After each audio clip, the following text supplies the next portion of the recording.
see, 1, 2, 3, 4, 5, 6, 10, 12, 13, 14, 15, 16, 17, 18, 19, 20. I think we're still waiting for some students.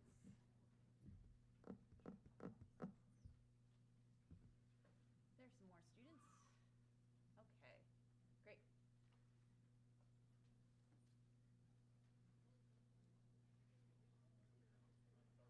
Okay, now I think everyone is here. Okay. Are we good with the live stream? Awesome. Okay. All right, well, welcome everyone. Welcome students, and also welcome to our parent and family guests today. And also welcome to everyone who is watching from the live stream. So my name is Rita Blake. I am the Director of Education for the California Nanosystems Institute. And I've had the pleasure of working with all of these students over the week, along with many other people who I will be thanking and you'll be seeing throughout the course of these presentations.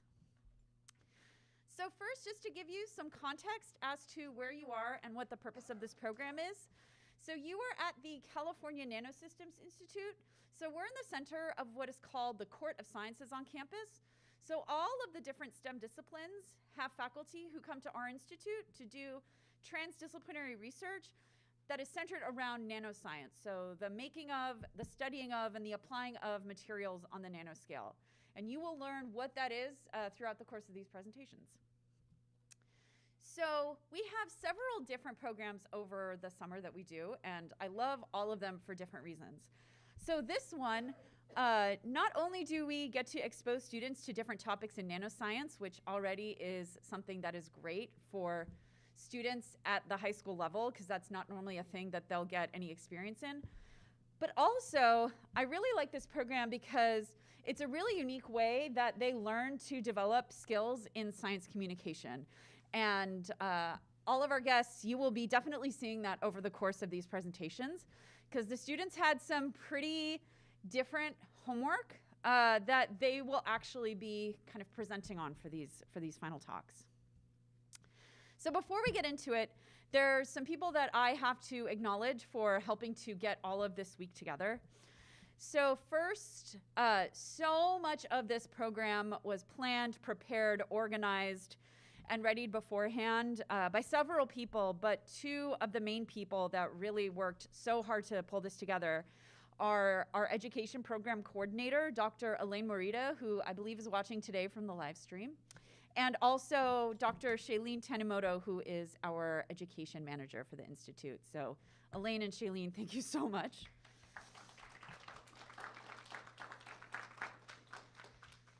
I also have to give a huge shout out to all of our instructors for the week, all of whom are researchers here at UCLA. And not only are they the people who have taught all of these students over the course of the week, but this is a program where we also work with all of these wonderful graduate student and postdoctoral STEM volunteers to actually develop all of these experiments as well. So they not only taught them, but they also created all of these experiments. They are all such wonderful people. They all care so much about sharing their science. So I have to give a huge thank you to all of the instructors. And several of them are here, actually, and they'll also be here to ask questions and see what you guys learned over the course of the week. I also have to thank a lot of people behind the scenes. I think basically every staff member in this building has helped out with this program in some way, but three people I'm going to highlight in particular are our digital communications manager, Mark Rosboro, who is helping us out with getting the live stream up and running. Mitch Mangoba, who is our events manager, who also just helped to make sure that all of just the space, the layouts, electrical, IT, catering, all of these other issues were taken care of. And also Jiyeon Yim, who's one of our work study students, who's also an undergraduate here at UCLA, who also helped so much with just prepping all of the experimental materials, scanning homeworks, helping with attendance, doing all of these other things that are small details, but that matter to just letting things flow really well. So Mark, Mitch, and Gio, thank you all very much. Yes, applause for everyone. I like it. And also a thank you, and then I will have her come up and share more about what this mysterious homework actually is Professor Sarah Tolbert. So Professor Tolbert is a professor in both the UCLA Department of Chemistry and Biochemistry and the Department of Material Science and Engineering. She's also a researcher who is affiliated with our institute, and she's also the faculty director of our education program. So Professor Tolbert has been seeing the students also throughout the week, and I will invite her up to share what this homework is and also her perspective on why it was such an important skill for the students to actually develop. So Professor Tolbert, I turn it to you.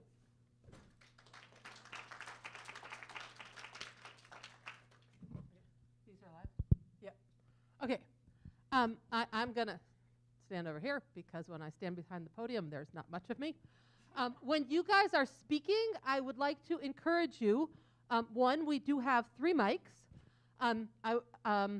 This mic tips.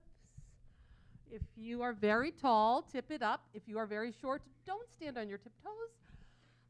Just tip it down or take one of the hand mics.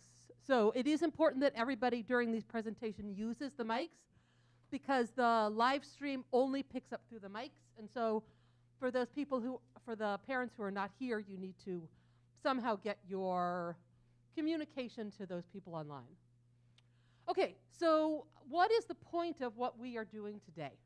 And so the students have already heard me talk about this because I gave them this big idea when we started this. The homeworks that people have been assigned over the course of this week have not been to write a scholarly report. They have not been to analyze a set of data. They have been to write a cartoon that uses everyday concepts to explain the fundamental science behind the experiments that we have done today, during this week. And I started by saying, no, you have not reverted back to elementary school where your homework assignment is to draw a pretty picture. The reason that we are doing this is because the creation of cartoons that exemplify concepts are at the core of what we do in communicating science. When people write an article for either a scholarly journal article or a public science article, what they try to do is create a cartoon that somehow explains the basic idea of what the science experiment is about. And it turns out that is an extremely hard thing to do.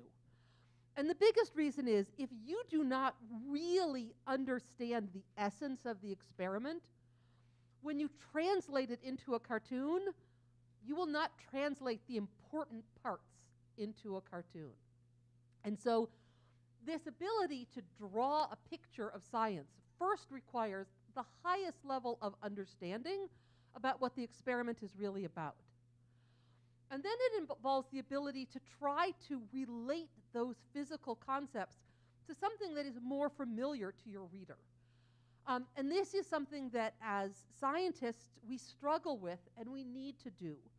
Because at least in this country, many people do not understand or appreciate the subtleties that science has to offer. And the key example of this is the pandemic that we have just been experiencing. The advice has changed rapidly with time, and that is because we have continued to learn more about the nature of coronavirus and about the nature of the pandemic. And some people have embraced that, and other people have said, these scientists, they're just giving us the wrong answer. And that comes because in some cases, people have communicated black and white facts about the nature of this disease when the knowledge was not black and white.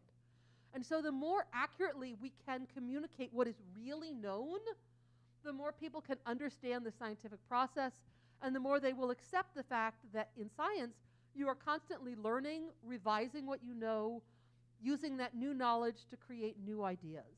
And so we really need to come up with ways to communicate not just the simple black and white picture, but also the subtleties of science to the general populace.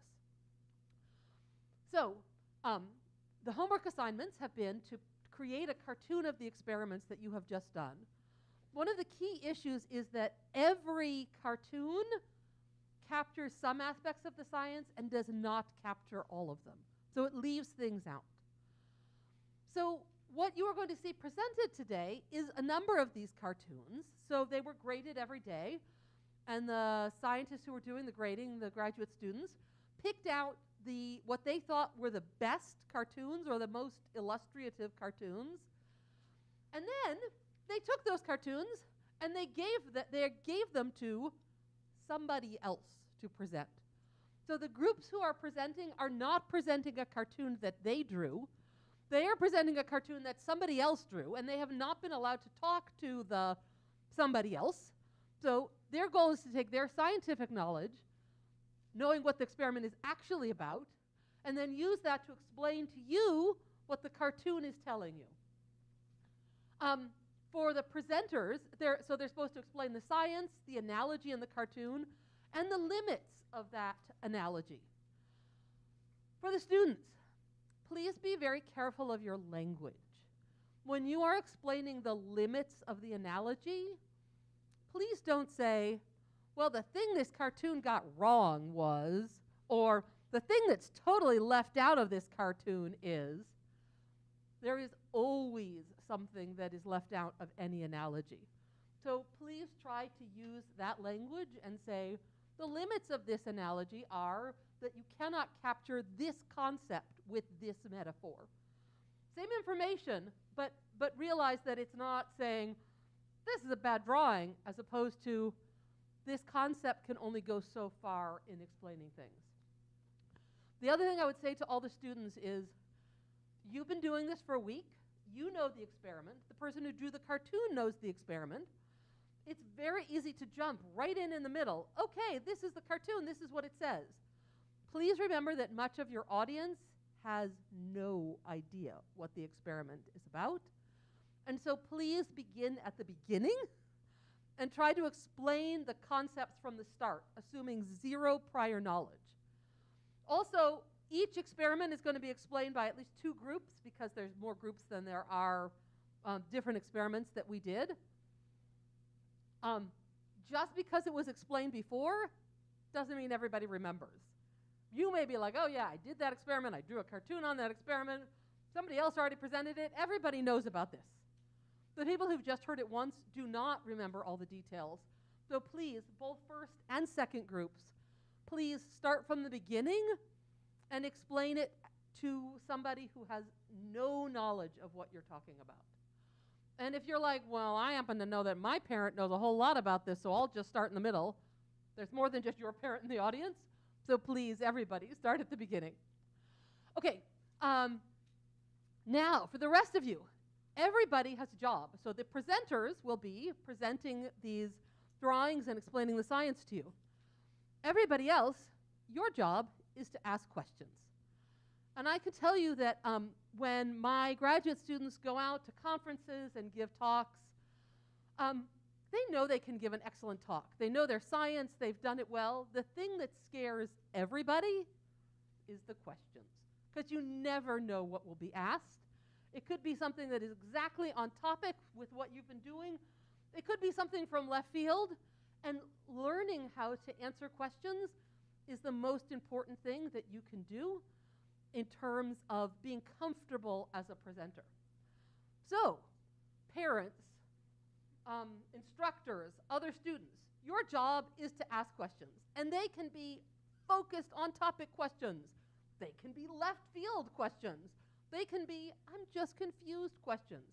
All of those are perfectly acceptable, but please give the teams an opportunity to practice both their practice speaking skills and their dynamically asking questions. Because what you discover is you can actually come up with an answer for pretty much anything, and once you've done that a few times, it's a lot less scary. And so it's really important to have that opportunity to try dynamically answering science questions. And this is a very congenial environment to do it in, and so it's a great place to start. Okay, so I think those are all the key topics. I will turn it back over to Rita. Okay, just 2 more quick tips. So number 1, this has a laser pointer attached to it. So if you just push this green lined button, and I'll show each group as you come up, you can use the laser pointer to point out stuff. And number 2, it is good practice that once you are done with your talk, you say, thank you, and do you have any questions? And that is a great way of letting people know that you are done with your talk. Otherwise, you're standing there kind of awkwardly, everyone's sort of looking at you awkwardly, and you're like, and then people maybe start applauding eventually. So when you're done, just say thank you and do you have any questions, and then we know that you've ended your presentation. So now, with all of that being said, let's get into it. So with the group presenting this drawing, please come up to the stage.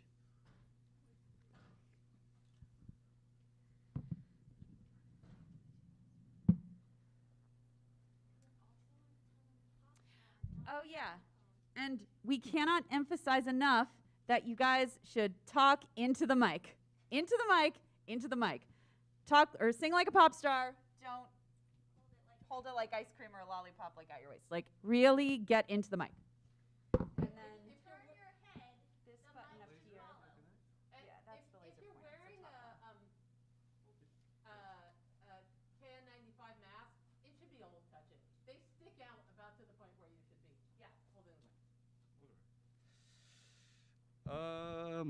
Mic check. Everybody hear me? So, hello, my dear friends.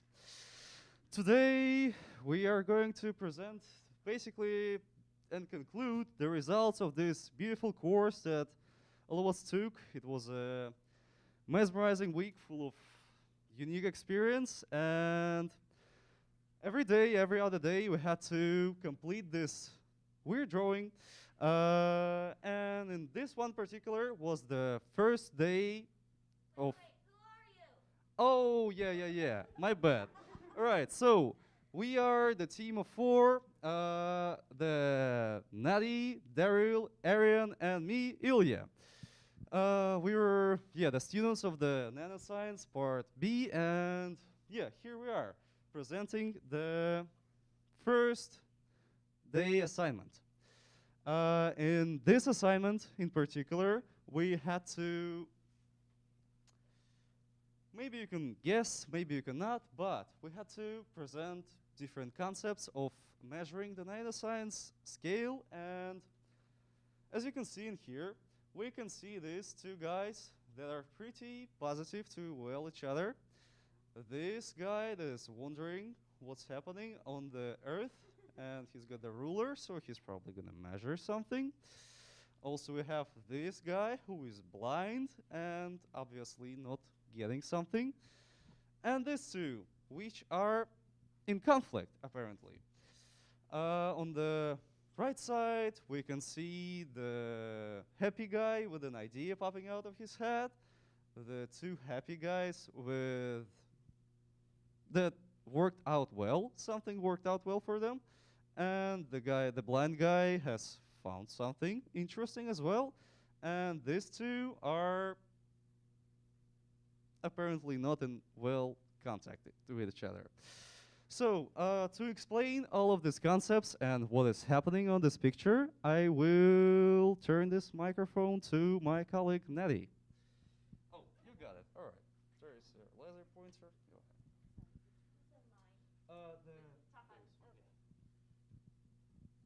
Hi, I'm Nidhi.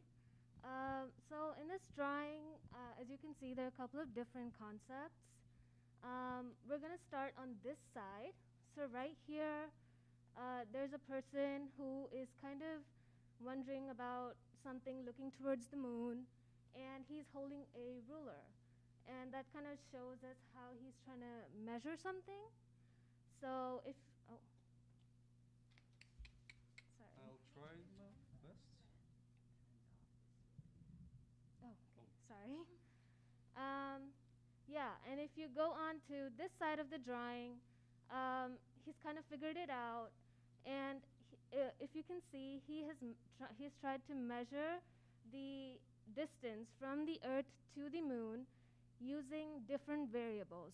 So this kind of describes the concept of indirect measurement.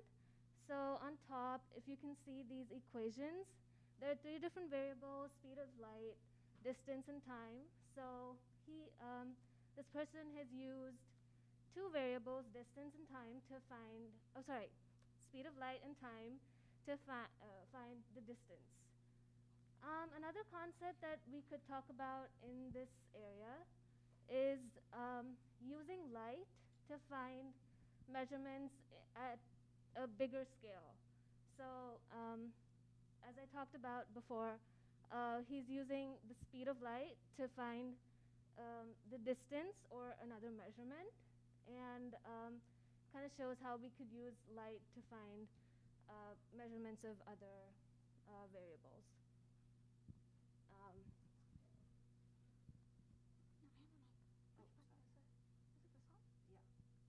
Okay, so now I just like to point out these two people here who have opposing signs. You have the plus and the minus. And these two are supposed to represent waves. So these waves are conflicting. And so what ends up happening is that they negate each other, which is why they've gone further apart. So in reality, what happens is when two conflicting waves come together, they negate each other, like they don't exist anymore, I guess. And here you have two people who both have positive signs. So they are similar waves who instead end up adding up and creating a higher amplitude or height of the wave. So they make a taller wave, as you can see over there. And you have this guy here who's wearing a blindfold, and he also seems to have dropped his glasses. So he can't really see. And he seems to have found an apple, and he's feeling around it. This is supposed to represent atomic force microscopes, which help you feel around the sample instead of actually looking at it, which can give you more depth about the textures of the sample. And yeah, I'll turn over to Aryan, who's going to explain what this couldn't cover.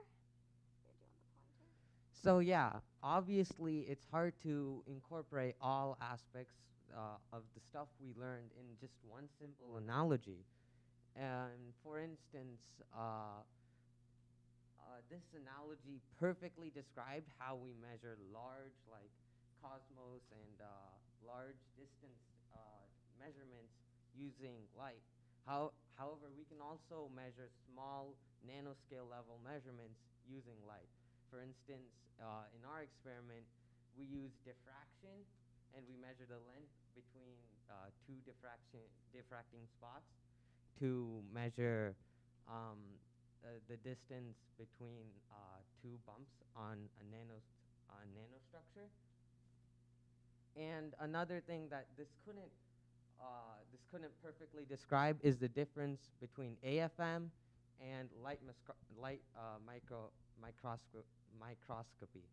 So as you can see here, the person is using his hands to feel the apple. In a somewhat similar way, light microscopy also works in this way. So we bounce light on the apple, and we determine using where it's bounced off to get a sort of rough scale of how the object looks.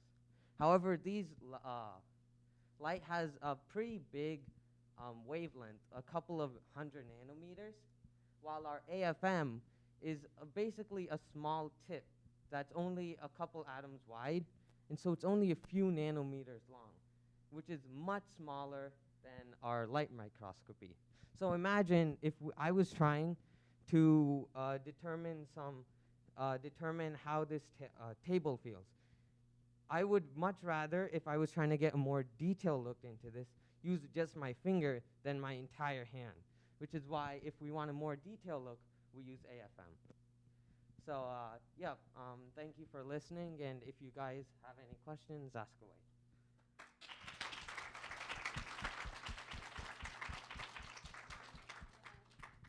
I'm going to always borrow one of the mics so that when people have questions, they can talk into the mic so that our audience at home can also hear. You guys actually have to ask questions.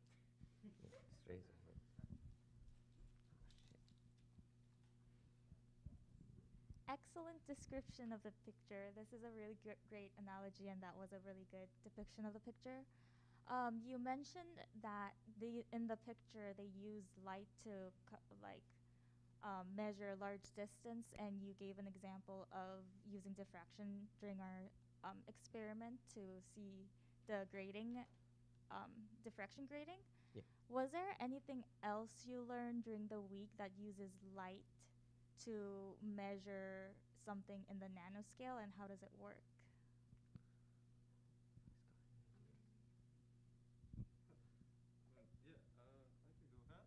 Answer this question by saying that using the light, we can measure things on the nanoscale pretty much by the same way as we would have used like typical, for example, like electro shooting microscope or anything like that. We can just scan the surface of our object by the light, and either depends on the type of a microscope, but we either can see the reflection of this light pointing out back at us and see the picture of it using its reflection, or or I believe if the object is transparent, we can use what transfers to the through the object that we are interested to scan. And using this, collecting these images, we can, pretty much get the image of the object.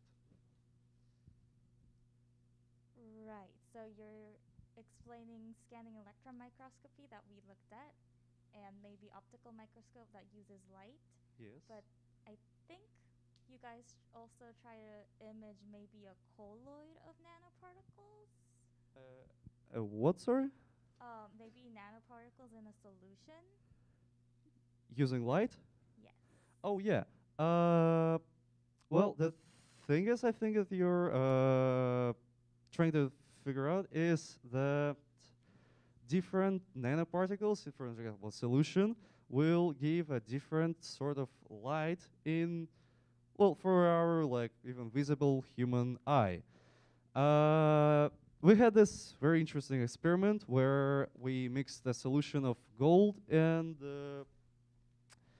from one side it was passing through the red light, and we have clearly seen the red light scattering around. But if we have pointed out from different direction, it have shown a completely different color, which was brown, I guess.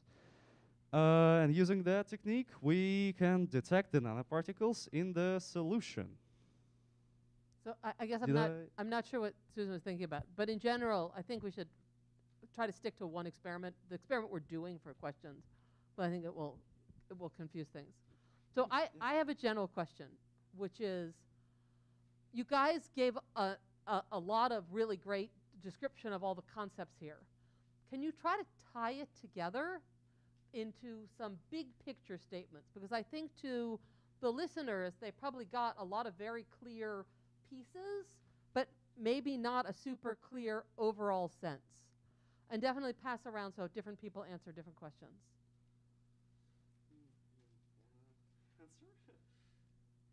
Yeah, one of the rest of you guys have to do it. Got to trade. Yeah. So one thing we used is we used nanoparticles. So I think that by just definition of my question, if you said one thing we used, my question is actually not specific at all, which is, you guys did an awesome job giving a bunch of specifics about sort of, constructive and destructive interference, and just that there exists a diffraction grading. What I'm asking is, in 2 sentences, give the big picture concepts of what you did. So not one thing, no details, but what was the big goal and the big idea of what you were trying to do here? For the picture? In this experiment. Okay, so in 2 sentences, we are using light to measure certain. We are trying to use light to take certain measurements.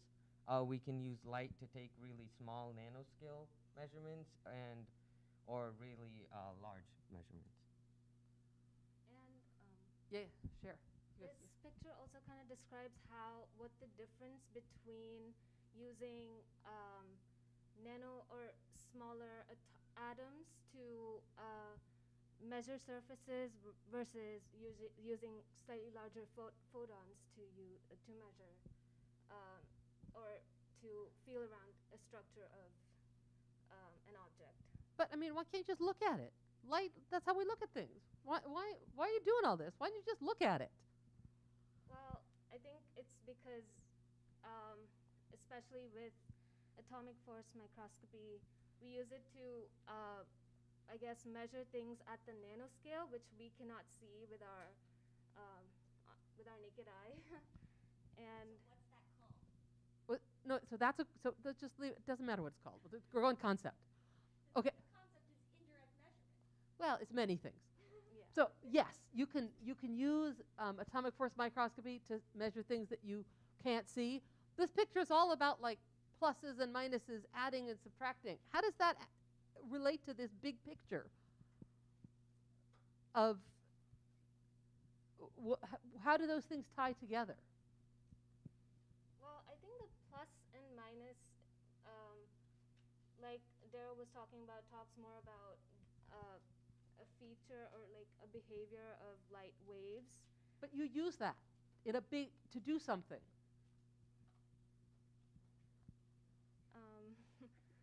It is a feature of light waves, and you were exploiting it Yeah. for something that is related to actually atomic force microscopy, because they had very similar goals. We were looking at constructive and destructive interference and interference patterns. To learn what? We used it to determine like the size of the nanostructure, You used it to determine the size of nanostructure. Why don't you just look at the nanostructure? because it's too small. Because it's too small. These are all ways to see things that are too small to see directly. And so that's the big picture concept. And those are the things, everybody, start with your big picture concept. What are we trying to do? We're trying to see things that are too little. Then all the details were awesome. But if your audience doesn't know that the whole goal is to see things too little to see, they're very confused about why all these awesome details are in there. All right, good job, guys. Thank you. Just leave it there. Yeah. Perfect. So also, with every group that comes up, we always like to acknowledge the person that actually drew these wonderful drawings. So would the artist who did this drawing please stand up?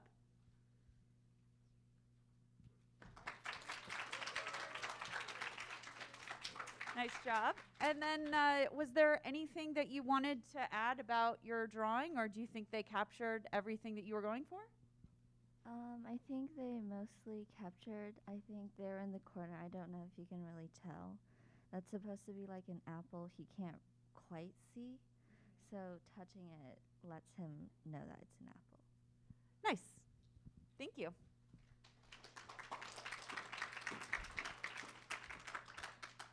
Okay, would the group that is presenting this drawing please come up?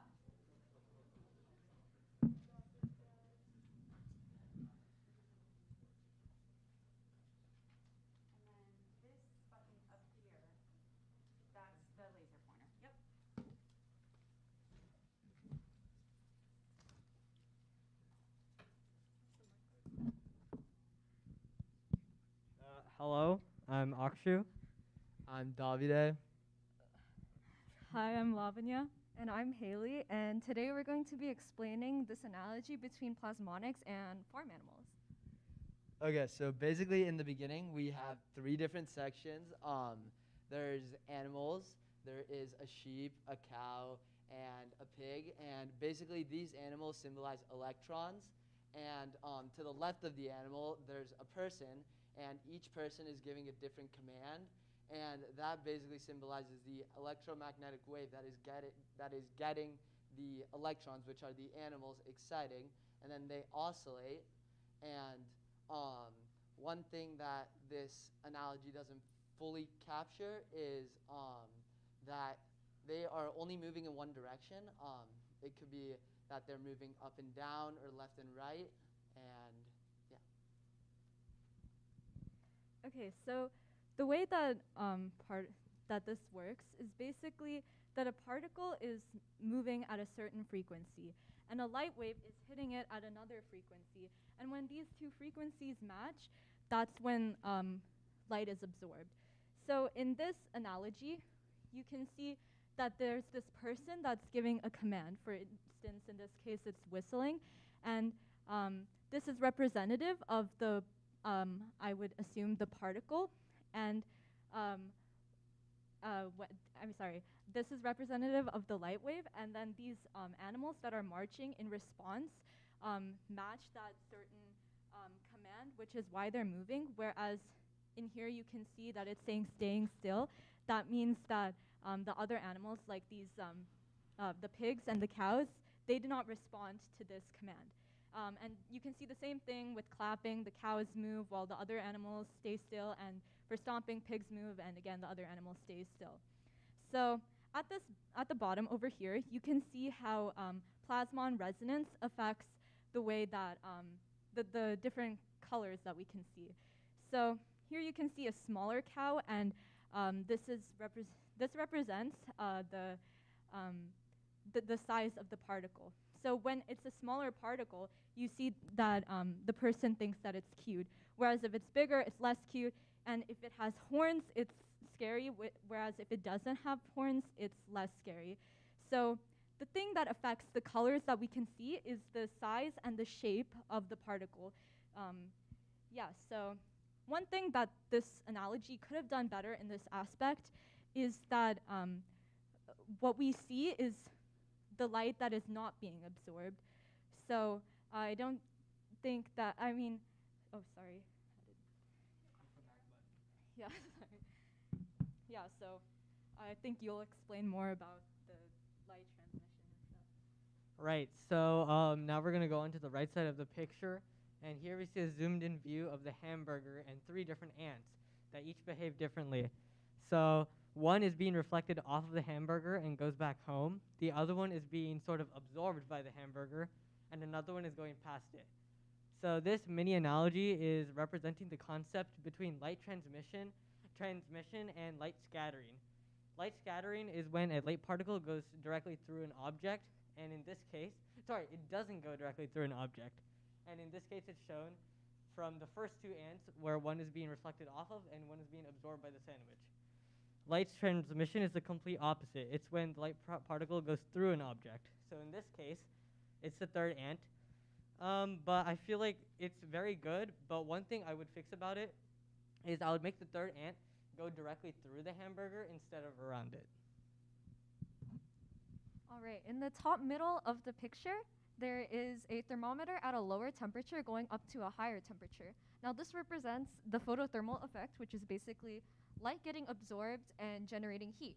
So the sheep marching represents the energy, the light energy getting absorbed, and this causes their wool to heat up, and this is shown through the thermometer turning to a higher temperature.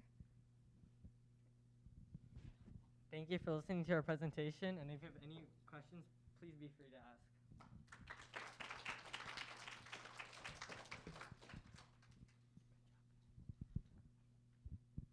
Hello. Can you hear me? Is this on? Very nice job. Similar to the first group, I felt like you really focused on the specifics of each, concept that was illustrated here. But I want to kind of back up to the title of this experiment, which was maybe lost on some people, especially if they didn't take this class, and how you threw out the word plasmon resonance, and your definition of it was maybe not quite the full picture. So what I'd like to ask to kind of guide you to this is, what about the particle is oscillating, and think about, does this work for any particle, or is there a limitation to it? So in plasmon resonance, it's like the electrons are oscillating between 2 different points because it's excited by like the light wave that hits it. Sorry, I didn't get the second part of your question. So That's correct, that it is the electrons in the particle that are going to be oscillating. So what are the limitations about what is required about the particle for this to happen?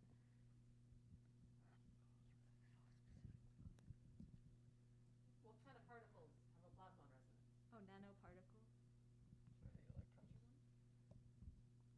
So you said like what is required for this oscillating to happen? Yes, about the particle.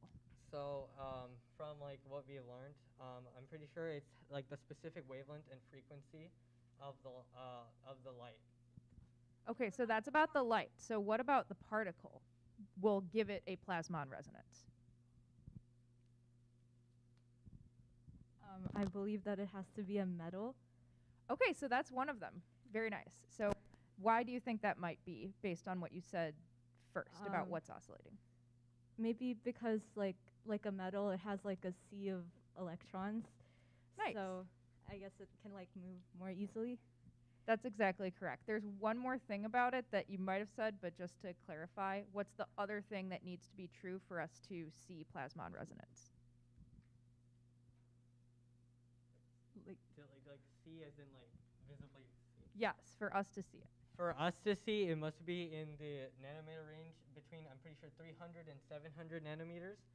And anywhere above and below that range, plasmon resonance still does occur. It's not in the visible light range, so we don't see it. Okay, nice job. So it has to do with their scale. I have a question, then I'll let Sarah ask the question. Just one quick reminder, I'm seeing a lot of like moving around as you're talking. So please try and keep the mic right here when you talk. But as for my question, so it's kind of related, I think, to what Lee was talking about. So I'm curious if you can elaborate a little bit more on why there's 3 different animals and they're each responding to a different signal from the farmer. Can you elaborate on what that means? I think the artist tried to portray the different like whistle, clap, stomp as different frequencies of the waves, and like as the animals are like electrons, so they're like they react to this specific, like I guess they're supposed to be different, like they react differently to the different frequencies. The specific, like each animal reacts to a specific frequency. So when you guys were doing your experiment, you made like 2 different versions of the experiment, right? So how do you think the 2 different things that you made maybe correspond to what's happening?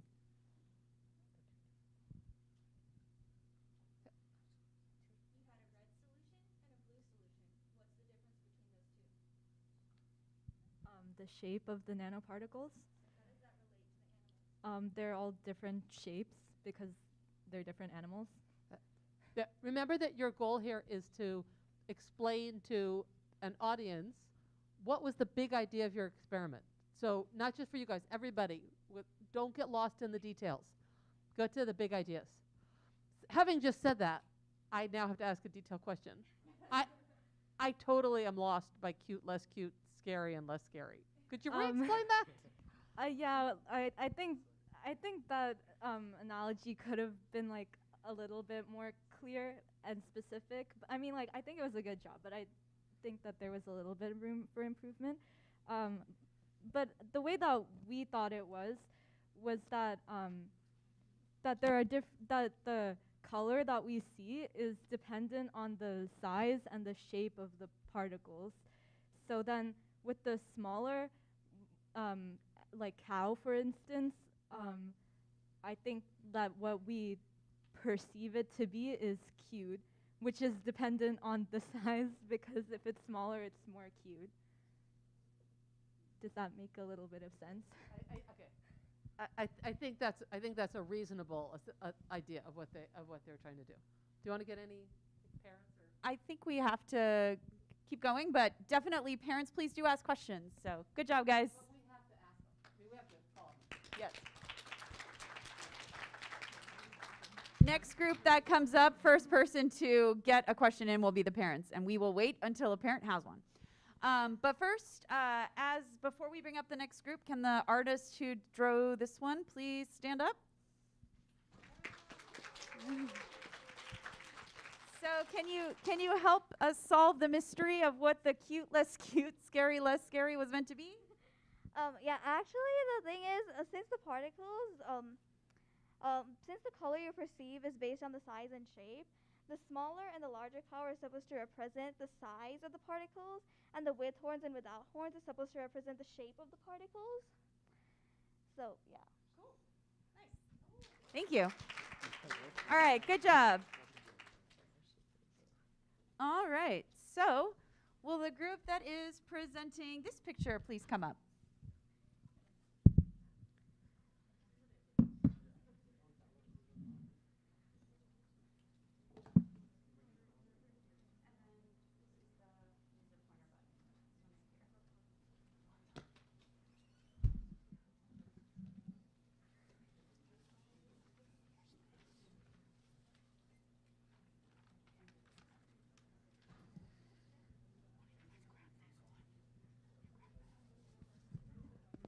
All right. Is this on? Yeah. Okay, you guys can hear me. Hi, my name's Hadassah. And I'll pass it to everyone else to let them know who you are. I'm Christos. I'm Emily. I'm Winston.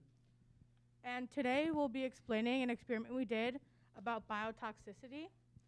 So biotoxicity is when a foreign substance will enter a cell, and it will pretty much either destroy or damage the cell depending on how toxic it is. And the way we did the experiment was with some yeast, because yeast takes in glucose and it respirates and it releases carbon dioxide gas. So how we performed the experiment was we set up a manometer where we saw how much gas was released by the yeast, and the more gas, the more healthy. So we did a control with just yeast, and then we put in 3 different types of silver, which we'll explain with the diagram: ions, nanoparticles, and powder. And each one inhibited the process of ATP, which is the respiration of the yeast.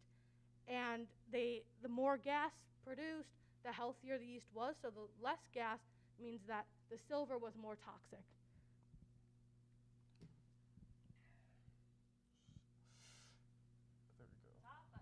There we go. My bad. So, as you can see, the cartoon that we have here is divided into. My bad. As you can see, the cartoon we have here is divided into 3 sections. So there are 3 subtypes of silver that were utilized in this experiment. The one I'm going to talk about is the silver ions, and so that's on the first part of the cartoon. So we have a humanoid figure right here. He's supposed to represent the yeast cells, and he's surrounded by acid rain. That's supposed to represent the silver ions. And down here it says that he got a rash from the silver ions. You can see that he is uncomfortable, but he's not dead, and he's not relaxed either. So he is experiencing an intermittent level of toxicity. So zinc ions are not the safest, but they're not the most dangerous either. So zinc ions enter through the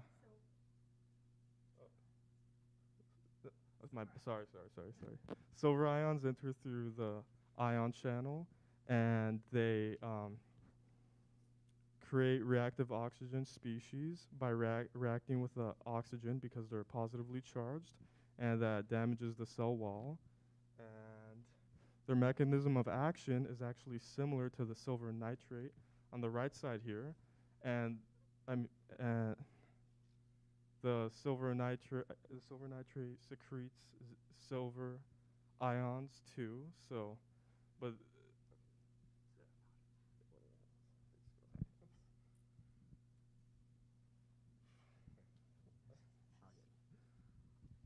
All right. So the next panel here, we have another humanoid figure. Crazy. And they are also representing the yeast cell. And here they're looking at this cup. Here they think it's H2O, They think it's water. They think it's harmless. But it's toxic, and they ingest it. They consume it, and they end up dead. He thought the poison was water and died. So, with the person representing the yeast cell, the cup of poison here represents the silver nanoparticle, which is made up of silver ions. And just like the yeast cell, they assume that the silver nanoparticle is something harmless. They think it's glucose, and they consume it, and it enters the system. And so you can see it's the most potent out of all these types of variations of silver. And it basically, kills them.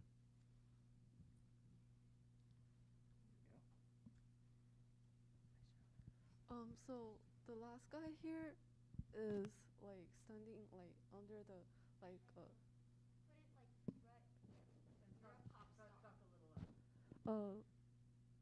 standing under like a toxic cloud, and but nothing happened to him, like, or like something on the previous, like sick or died. He just like um um relax and chill, because the cloud is too big and can do nothing to him. The only way like he can like unless like, if the cloud is raining, and like for like the ion one, and it goes through like his skin or something, so he just nothing happened. It's harmless. So I'm going to explain a couple additional concepts. Some are in this and some could have been added, but the analogy is actually really good. So the first thing is that we actually indirectly measure the health of the yeast, because we can't like actually look at the yeast and say, oh, it's healthy or it's not. The way we measure it is through how much CO2 gas is produced. So the silver actually inhibits the yeast from producing as much gas. So the more toxic the silver, the less gas produced. So we use a kind of tube thing called a manometer, where it has some liquid, and then the gas will push the liquid up, and then we can measure how much gas was produced through that. Another thing is the charges of the ions and nanoparticles and the powder. Those have an impact on them. So, is this the right button? Yeah. This one? Okay. So the ions actually are charged. So that means that they have to go through an ion channel, which is like the skin of the person in this case. That's why they're like getting like a rash and whatnot. And then the nanoparticles aren't charged, so they can actually be eaten or consumed through a process called endocytosis. And then the silver cloud, which is the powder, it actually is pretty stable because it's a bunch of ions together. So rarely one or two will break off, and they go the same process as the silver ions, so they'll go into the skin. But it's pretty stable, so not many will. That's why he's not really harmed. Another thing that they could have added was the colors. The color that each ion, nanoparticle, and powder portray is different. So the ions, which is this one, they're actually clear because they're in a soluble solution, which is AgNO3, which is silver nitrate, and they're clear, so it would be like clear rain kind of thing. And then this cup drink would be like a pale yellow color, because that's the color that nanoparticles exhibit. And then this cloud could be like a gray silverish color, because that's the color that the powder is. And then lastly, this kind of relates to plasmonic resonance, because all of these absorb light, but the nanoparticles actually exhibit plasmonic resonance because they're the right shape and size for it, because nanoparticles are between 300 and 700 nanometers. That's what they absorb. And visible light is 300 or 400 to 700 nanometers. So they're able to absorb it, and we can see it with visible light. So The other ones are either too big or too small, so that's not the right size. And yeah, so thank you for listening, and any questions?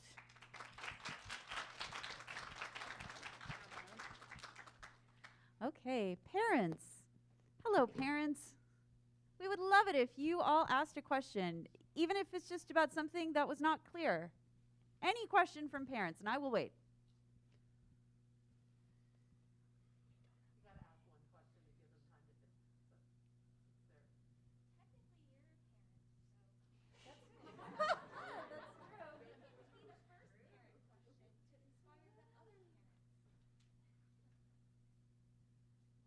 Great.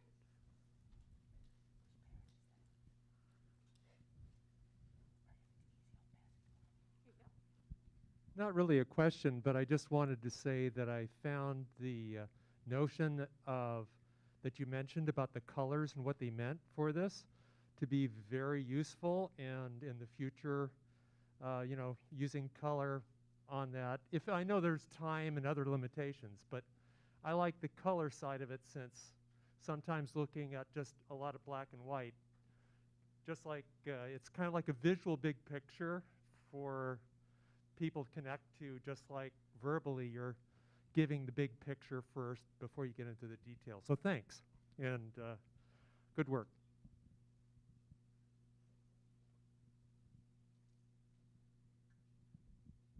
So my question is the idea of this experiment to figure out how to determine how toxic the thing is, or like to determine how it becomes more toxic?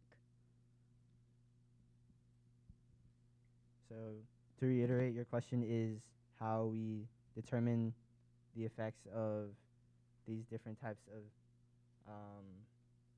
silver and their damage to the cells? I think the question is, what was your goal? Yeah, what was the point of the experiment that you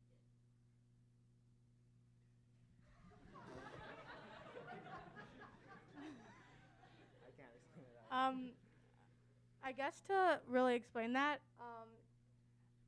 I would say that the point of the experiment is to see that different kinds, like different silver in its different forms will impact the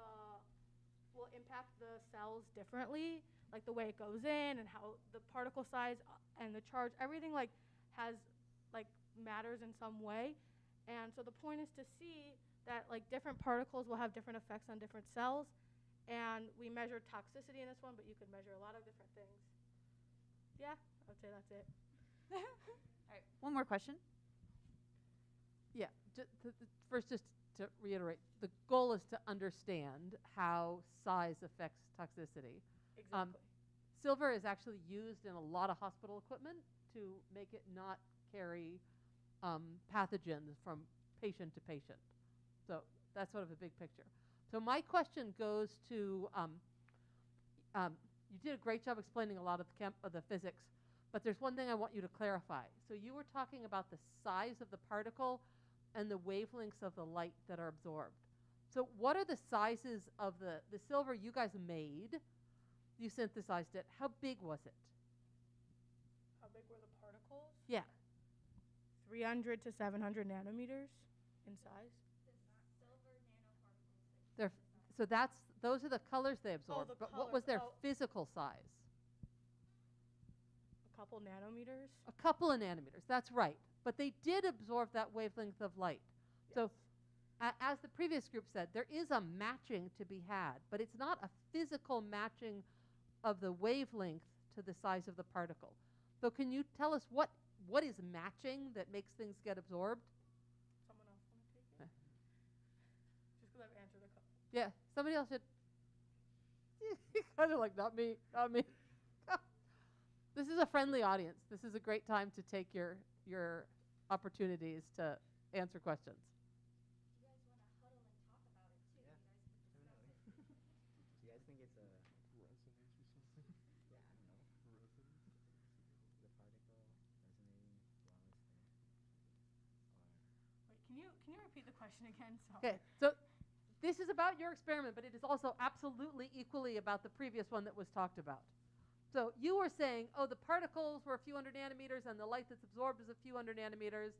And then we decided, wait, the particles are like 2 nanometers. The wavelength of light is a few hundred nanometers. Those are not the same size.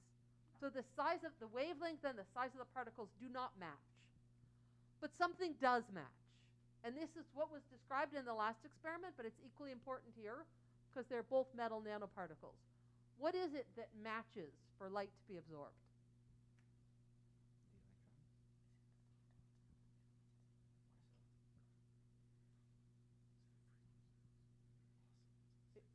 If you don't know, you are welcome to send it out to your peers in the class. Let them help you. Anybody else?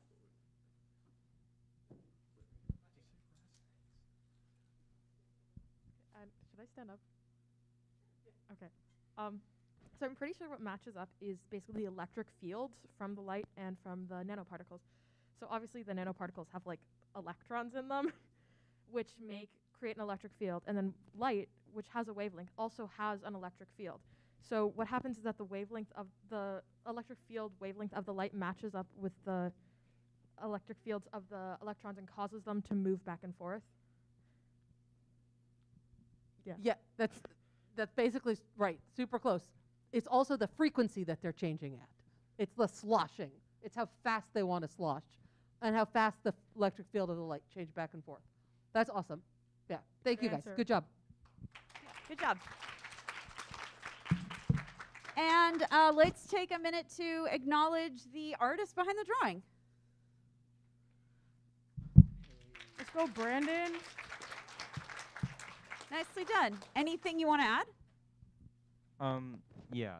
The reason there are no colors is because this isn't a photo of the drawing. It's actually a scan. And that's why none of the photos you're going to see here today have any color in them. Yeah, it was part of the assignment that they all had to be in black and white. So it was a great point about the color, and it is for sure something that would help, but one of the challenges that we gave them is black and white. But yeah, nicely done.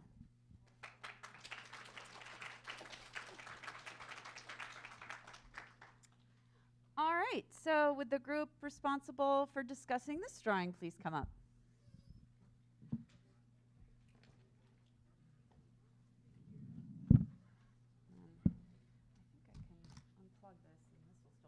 Great, so now this shouldn't do anything.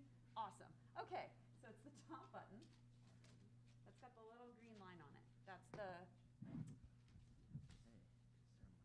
green laser pointer. Alrighty, okay. Did you know that you can make patterns with ultraviolet light?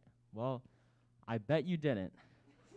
So this is a process called photolithography, and we're gonna tell you about it. I'm Joseph. This is Victor, and that's Leia.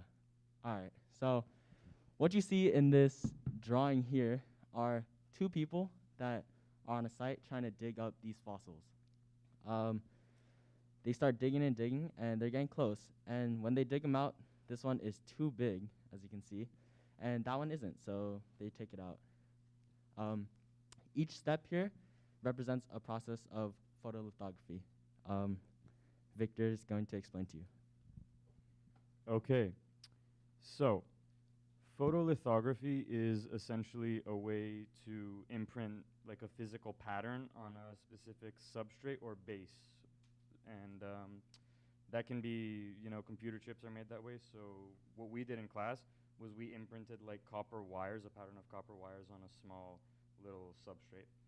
And so it's a very step-by-step process. And at first you have, like I said, your substrate or your base.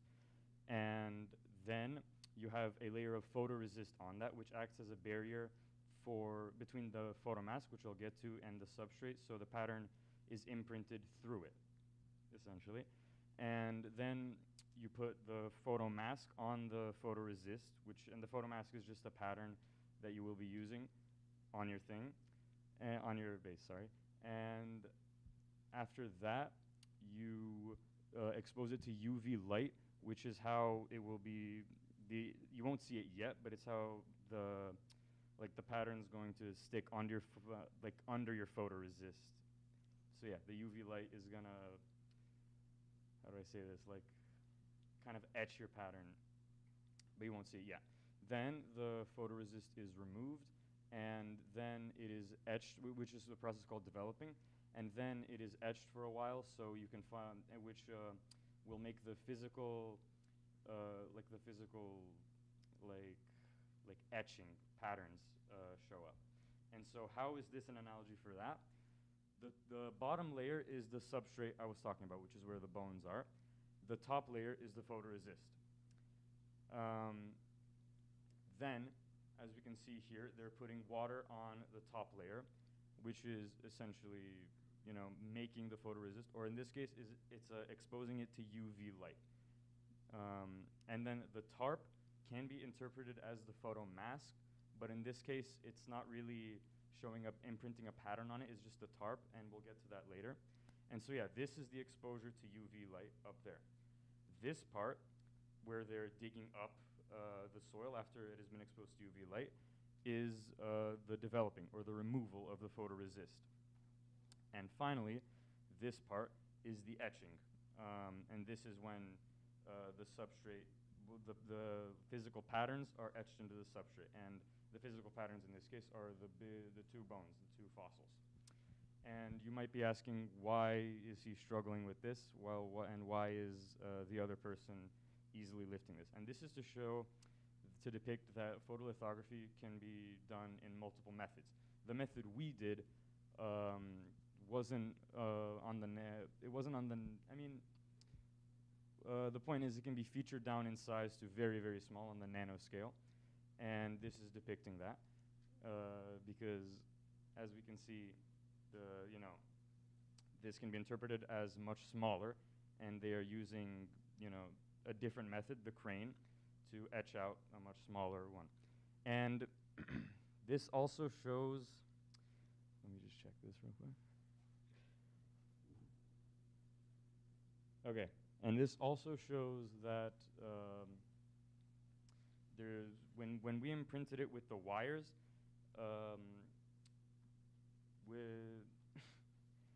so when we imprinted it with the wires, there's different resistance when it comes to wires, which is Ohm's law. And essentially, the shape and length of the wire changes the resistance of the wire, right? And so this can be interpreted as being a much smaller wire, which when it's scaled down, it'll be a different shape and size. So this is a much smaller, thinner wire, which, that one over there, which has a lot less resistance and is much easier, while this one, So there's two ways to interpret it. The way we think the artist was trying to interpret it was this way. It is a much strong. The crane is much stronger, much bigger, and therefore has much less resistance, while the person is much smaller, much thinner, and has much more resistance when trying to take it out. And yeah. Great, thank you. So we can understand pretty well the concept of photolithography. Sorry, is it good now? Yes. Okay, so the drawing conveys pretty well the concept of photolithography, but there are always some changes we can make. Firstly, I would like to start with the basics.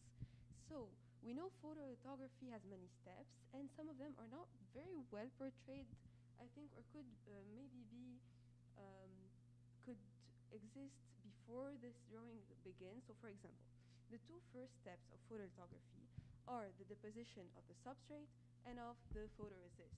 And we cannot see here the people putting these substrate and photoresist. That is normal because the soil deposited before, but that was not shown here. Like Victor said, also there was the mask, so we're not sure that the tarp is a mask because the mask's job usually is to put the pattern. And here, the skeletons or the fossils already have a pattern, but at the same time, we can see that certain columns were made through this mask. So it is not very clear that this tarp really represents this mask and conveys its full functionality. Another basic side is also the change in functionality of these fossils because of their size. So we can see that the bigger one is difficult to remove, while the smaller one is easier to remove. That's evident, we can see that, but we think we could have gone farther in the consequences that poses For example, the bigger one cannot be sold to a museum or cannot be studied. So this functionality really is affected by the size. Now, we think it would be interesting to also delve a bit deeper into a more detailed concept. I will talk about parallel and sequencing processes. So, parallel processes is a bit like multitasking. It's doing the same thing at the same time, but for multiple, we can say doing multiple things at the same time, which is represented here. The two people are doing the same thing, but they are doing it at the same time. So it's more efficient. We have two fossils at the end of only one period of digging. While if they did sequencing process, it would be 2 periods of digging because we would have to dig out the first fossil and then the second one.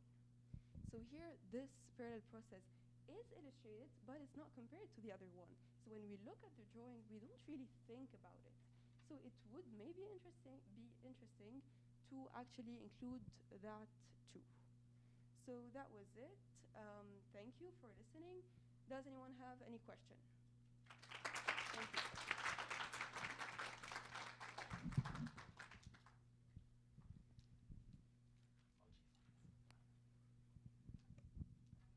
I thought your presentation was like really good, and I think the analogy is also super clever. But I actually was wondering if you guys could elaborate on why like the tarp is the mask, because I know like the mask is supposed to be similar to a stencil, correct? But I don't think like a tarp is really a stencil, if that makes sense. Okay, so there are two ways to look at it. The first way is if there are no real limitations, the tarp is the mask. Let's say the tarp is the mask. What happened is we put something on the photoresist which created a certain pattern. So we put a tarp, there were columns, after etching and developing, this mask still had some use. You know, there was a change between the first step and the last one due to the mask. Although, now that we can also be interested by the limits, this mask was not removed, although in photolithography the mask should be removed. And if we think that the end result is the fossils, the tarp did not create the fossil patterns. So that's the second way of looking at it. The tarp isn't perfectly a mask because the end result wasn't directly affected by it. But in any case, it was affected in some way because the people wouldn't be able to get to the fossils without this mask, although that is not the primary function of a mask in photolithography. Was that okay? Thank you. Okay, I have a question. So one of the things that we did in the lab, and I think you guys were talking about a little bit here, is how you would scale the process of photolithography down, right? So if this is our analogy that we're working with, can you guys maybe think of a way that you could incorporate scaling down with this analogy? With this analogy, I think maybe smaller fossils could be a way of scaling it down because these are very big fossils. And they did try to portray, like I said, scaling down in terms of, you know, the like skinnier, smaller fossil. But they could have also done like a fossil in a rock or something much smaller, which would have been a very different process of excavation, which, I mean, it would have been as the same step by step, but it would have been on a much smaller scale, which is, I think, would have been a better take on scaling down of photolithography.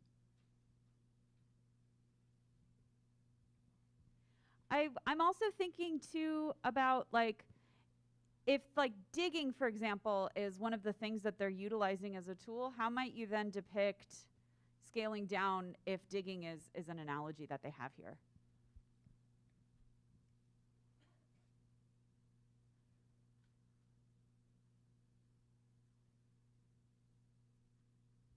Wait, I'm sorry. Your question was like how digging could be, I guess, scaled down in different ways. How could you put if digging is your process? How could you get across the idea of scaling smaller patterns using digging? you could use much smaller tools. They're using big shovels here, like those kits that you get as a kid with like tiny hammers and stuff. Yeah, You use that exactly, kind of exactly. Yeah, like when you're at the beach, and you're making a sandcastle or something, you use those little tools. Okay, so I just have one, a comment and like I have a question. So first off, I just want to say you guys did a great job. You started at the beginning and you said, this is the big picture. And I think that when people were listening, they were like, oh, yeah, this is what they're doing. And so I just want to applaud you for beginning at the beginning. This is not an easy one to make a good analogy of because when you start to think about it, there's a lot of things that like have one layer, but there's not enough layers in most real analogies. So I'm just trying to, I understand what you've said about, the fossils, they were there before. So how one could try to make this fit, and it's a squeeze. I'm not saying it's an easy squeeze. How to make this fit in terms of, there's fundamentally 3 layers in a photolithography experiment. So could you just briefly just remind us what are the 3 layers in this picture? So yeah, what do they correspond to? Like the 3 physical layers? Yeah, there's 3 physical layers. Okay, so like I said, we have the substrate, which is the bottom layer, the photoresist, which is the top layer, and I mean the 3rd layer could be the actual etched out physical like bones, or it could be the photomask at the beginning. Yeah, so we're going to go with the photomask as the tarp. Okay. The photoresist is the fossil-free dirt layer, and the active layer, or your copper, is the fossil-full dirt layer. So in the end, where do they have, they take the tarps and they make a pattern in the fossil-free dirt layer, and then how do they use that pattern in the fossil-free dirt layer to do some archaeology? Well, the pattern they made in this case is this kind of like columns jutting out. And I think what they were trying to convey here is that it was necessary to actually, like you couldn't just dig straight down. It was necessary to have columns there so you could somehow get to the top. And in the end, like the problem with the analogy is that the photomask is taken off, but here at the end the tarp stays even after the etching's done.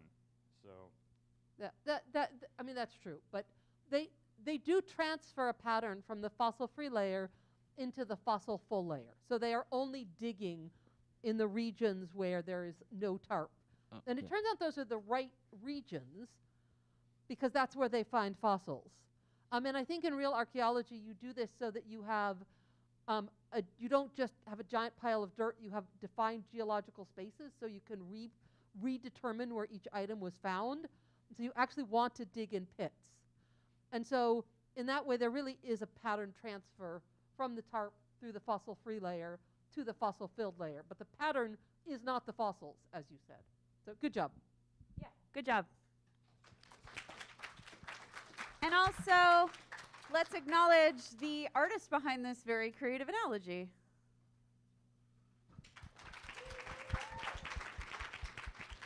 Anything you wanted to add? Yeah, this is like a very hard concept for me especially. So it was very difficult to make this analogy. So yes, there are a bit of flaws and maybe the tarp is a bit confusing.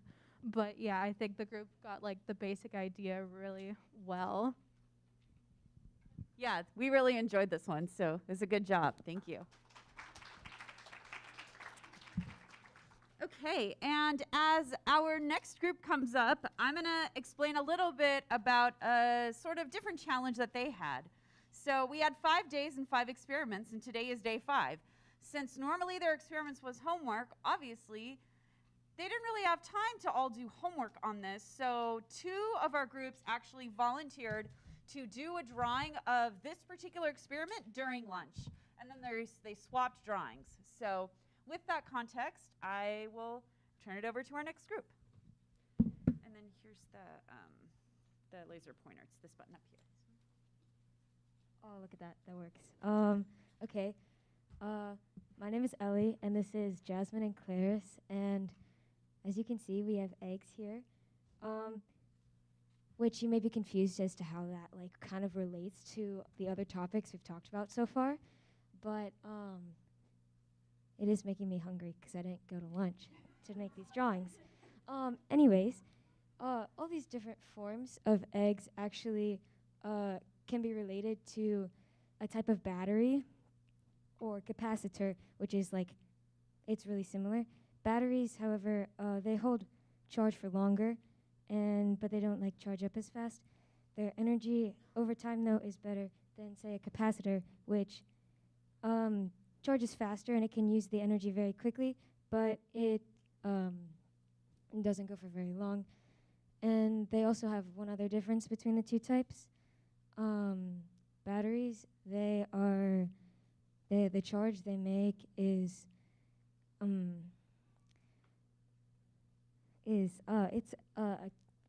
electrochemical process where they break and form these chemical bonds with an electric current that creates like the energy, whereas capacitors, they use these two oppositely charged plates to create it. And now a supercapacitor is more of like a middle ground between the battery and the capacitor, which is actually what we made today in our lab.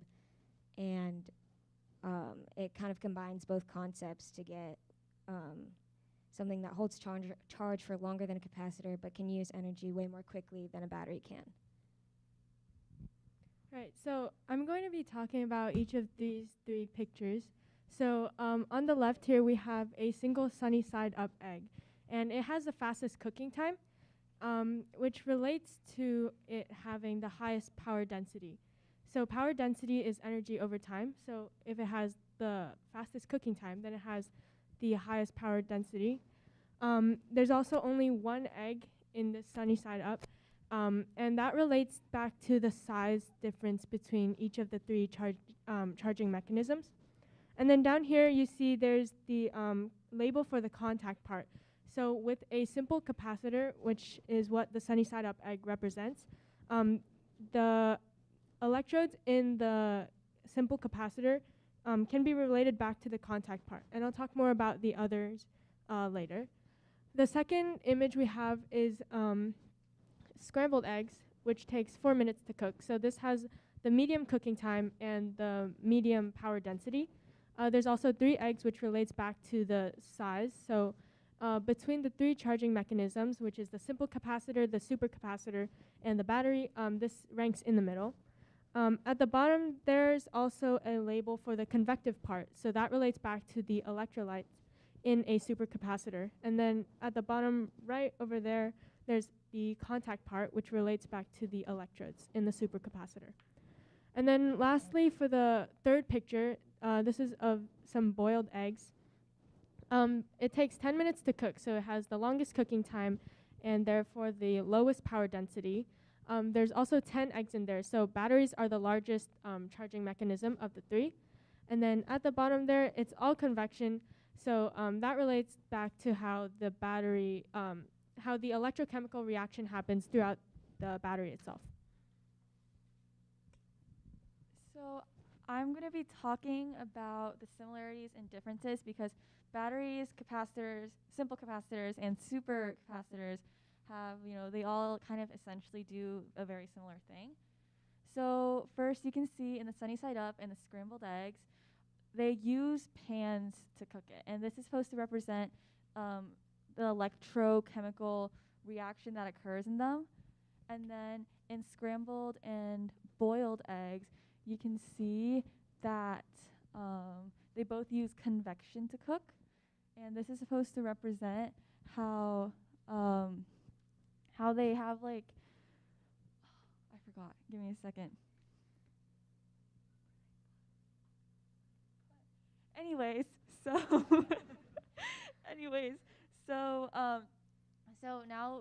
now I think this analogy was actually really great. Obviously, we learned all this in the span of maybe around 2 to 3 hours. It was a little difficult, I won't lie. But so some things, also creating an analogy is really difficult as well. But I think something that could have been a little more clear is the density of the eggs. So basically, all eggs have the same energy density because all of them have the same energy per mass or energy per gram. But I think it could have been way clearer if they used but I think it could have been clear because they did use contact part to represent that as well. So yeah, thank you so much for listening to our presentation. Do you have any questions?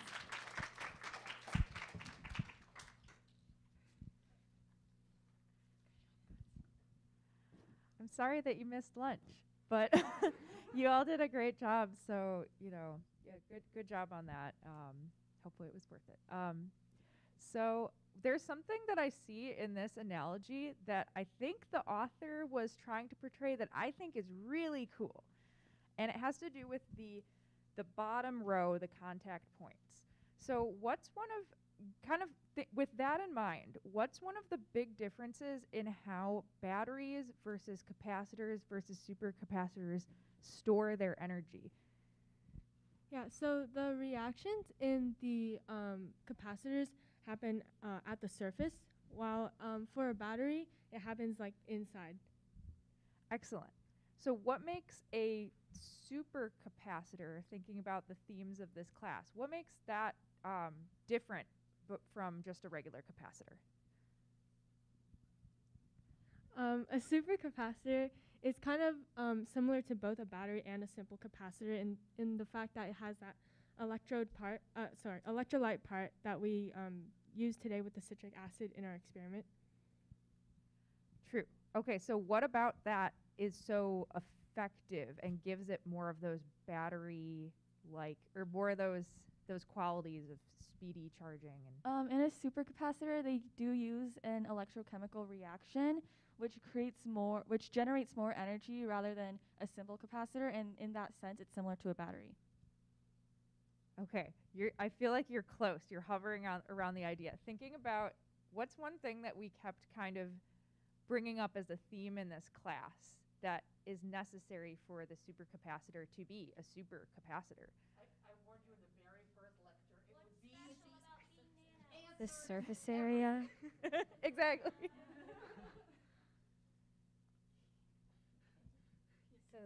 So for nanoparticles in particular, they have a higher surface area to volume ratio than most other particles you'll see. Correct. So how are your supercapacitors helped by this? Thinking about what you said in the very beginning of my question, where do these things take place in the difference between the capacitors versus your battery? In terms of size, because the supercapacitor is in the middle between these three, so having that extra electrolyte area provides more surface area for the ions to move around, so that helps with faster charging.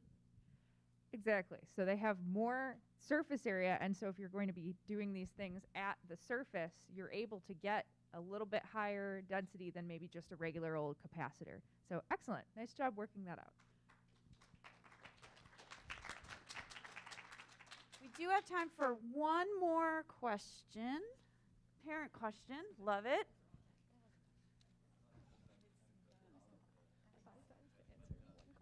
But my question is, I never cook single sunny side up. I never cook that. I would like to cook more eggs.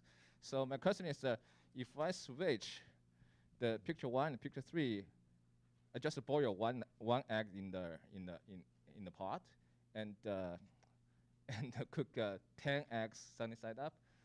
What's the difference?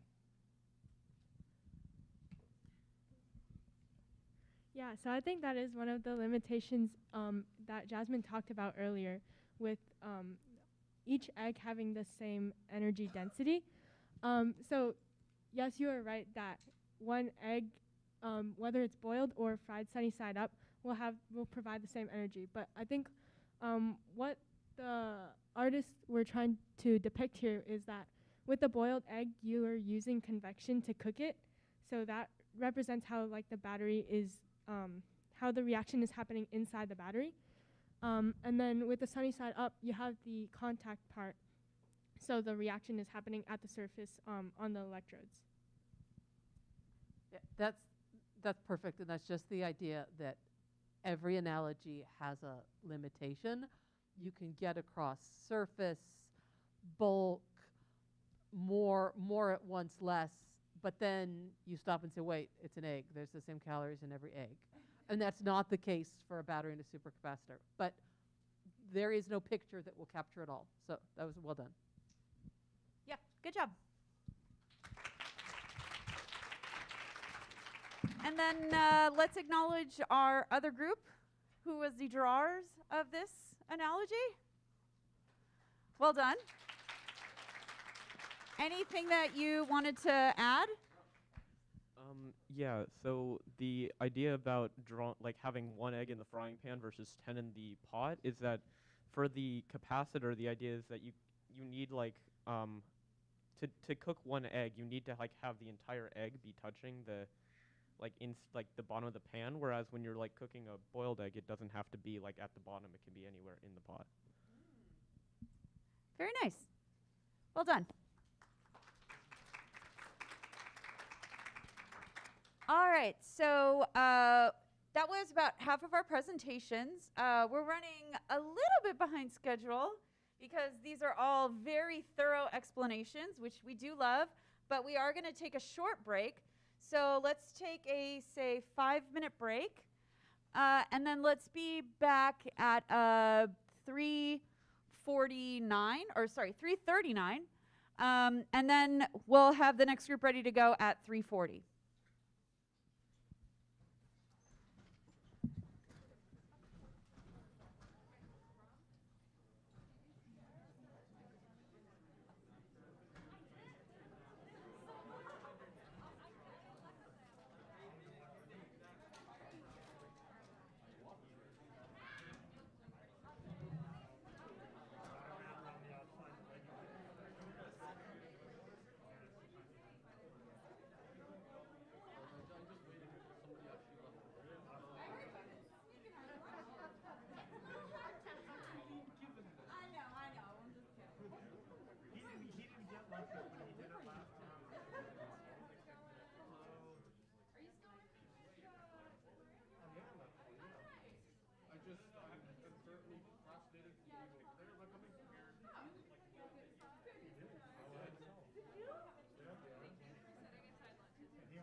Okay, if the next group to present can come on up, then we will continue.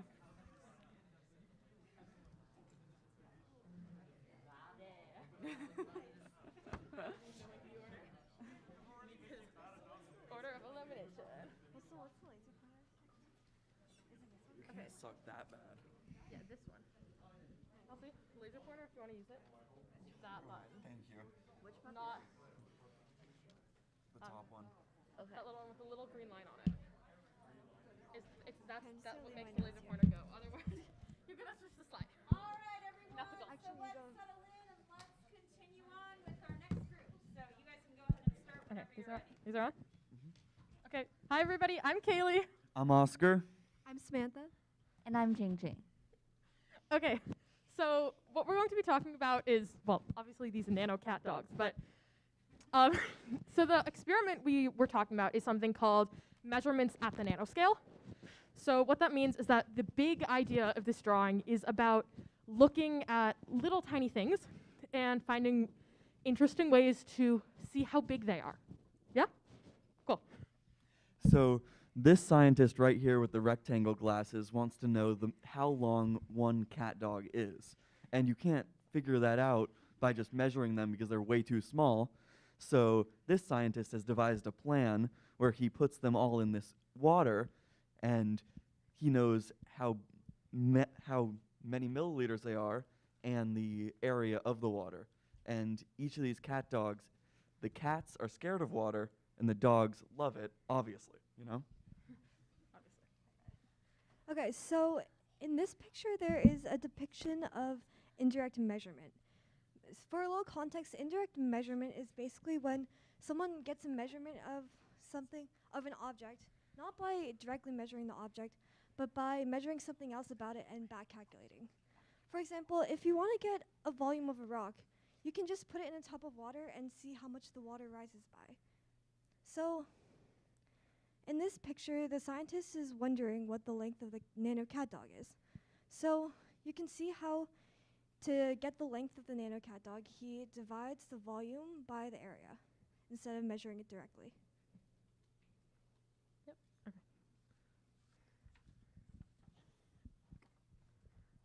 Okay, so another idea that was displayed in this comic is amphiphilic molecules. Should I? Or you okay. So amphiphilic molecules are molecules that have a nonpolar tail, shown by the shown by the cat that doesn't like water, and they have a polar head, which is hydrophilic, shown by the dog that likes water. And this is because water is polar, and so is the polar head. And what happens when it's dropped in water is that the nonpolar tails will stick out of the water and form a monolayer. Okay, so basically how this works is there's a little something here that the drawing can't really cover just because it's so detailed, which is why the cat doesn't like water and why the dog likes water so much, which is basically how polar and nonpolar molecules work. So polar molecules are molecules that have bonds in them where a bond is basically when two atoms share an electron between them in their orbitals to fill up an orbital, which is the places where electrons are basically stored in an atom. So sometimes in these bonds, one atom will hold on to one of the electrons a lot closer, which will give that atom a negative charge because electrons are negatively charged. And then that means the other atom will be positively charged. So as we've all heard before, opposites attract, right? So that means that the positive ends of some of these molecules are attracted to the negative ends of others, and that means that different polar molecules attract to each other, which is why the polar dog head is attracted to the water and always goes underneath the water, whereas the non-polar cat head doesn't want to be near the water. It has no reason to. So it just sticks up, goes in the air. And the study of such monolayers began when Benjamin Franklin was fascinated with how oil interacted with water, so he performed an experiment where he dropped a lot of oil in a pond, and he noticed that it formed a monolayer. So we did an experiment really similar to that, which is kind of demonstrated with this image. So in our experiment, we explored both the idea of monolayers and indirect measurement. So we put olive oil, which was diluted with ethanol, into this body of water, and Kaylee will explain why we diluted it with ethanol. Okay. I don't think we have enough time for that. So olive oil has oleic acid, which is an example of an amphiphilic molecule, which has nonpolar and polar side. And when we put it into the water, we noticed that it formed a monolayer. So we were able to look at that monolayer and kind of measure how wide it was. And then we noticed that that means since it was pretty circular, actually it didn't really work, but hypothetically, it was pretty circular.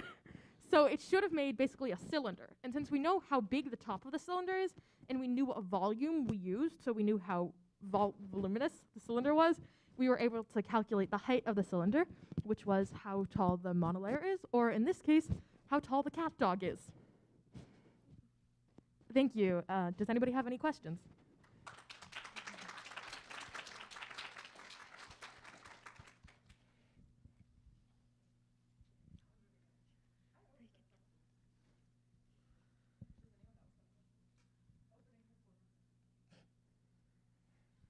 While they think of questions, I will let you start with a question. Okay. I really like this drawing, first of all, to whoever drew it. I'm surprised you know Cat Dog. Did they do a reboot or something? We didn't. So I have a question for you. So in this analogy, it seems there's a degree of it being slightly literal, which it was the first assignment, so that makes sense. In terms of measuring something to find something else. But in the case of your experiments and some of the measurement techniques you looked at over the week, what's maybe another way that if you thinking maybe it's not like, something you have the ability to, what's maybe another way that you could find out the height of your cat dog molecule? Does somebody want to answer this? Any of you? Okay, well,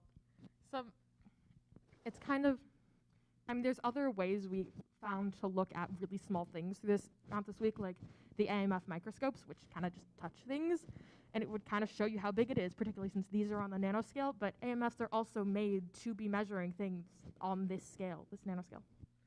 So that's kind of, that's true, first of all, that's correct.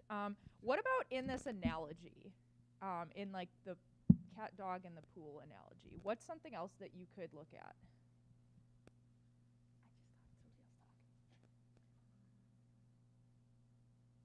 Anybody? I don't think I'm allowed to go yet. Also, I'm not fully sure. Huddle. What's another way we can look at like cat ducks in a pool and find how big they are?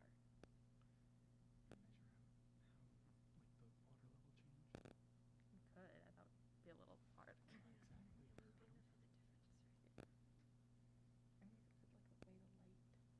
The worst you can be is wrong. Do you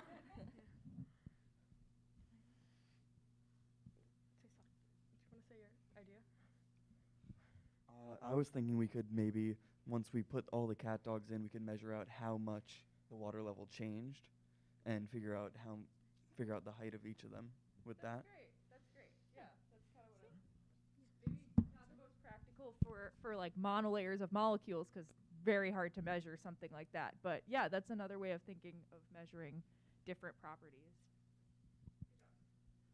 Okay, I've got a question. So you guys did a good job of explaining also like bonding and what causes polarity, which is, that, there can be a positive and a negative because one atom will preferentially want to take the electrons, whereas the other one kind of preferentially wants to give them away. But I think there's also one additional element with water in particular that causes its polarity. Can you think of what that might be?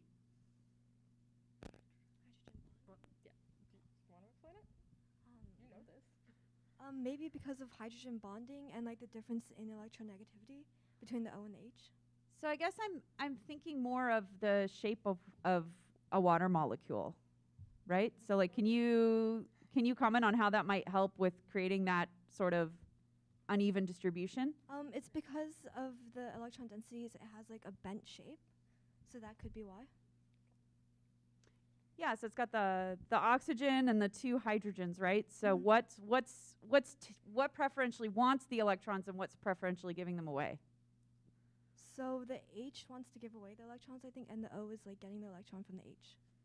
Nice. Yeah, exactly. Yeah. Very nice. So it makes it so that you have the little ends, which are positive, and the big middle, which is negative. Okay, one last question from Susan.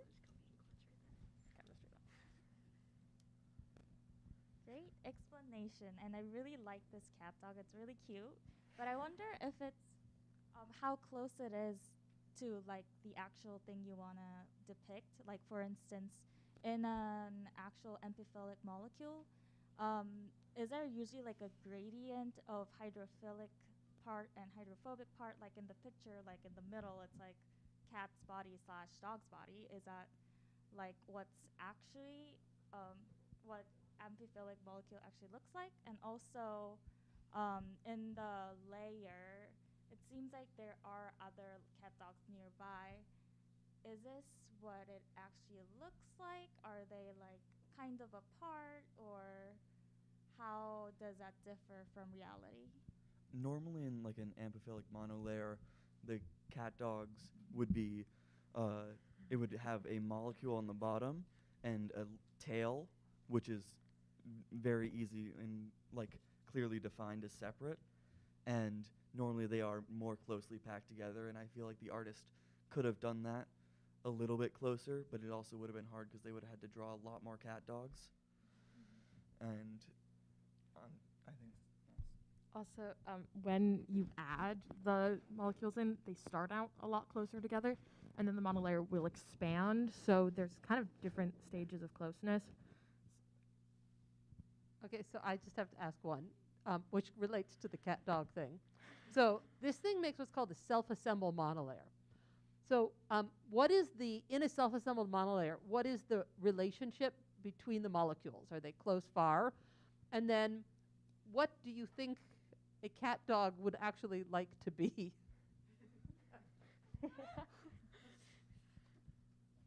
I'm not sure what you mean by what do you think a cat dog would like to be? Let's start with, in a real self-assembled monolayer, what is the relationship between the molecules?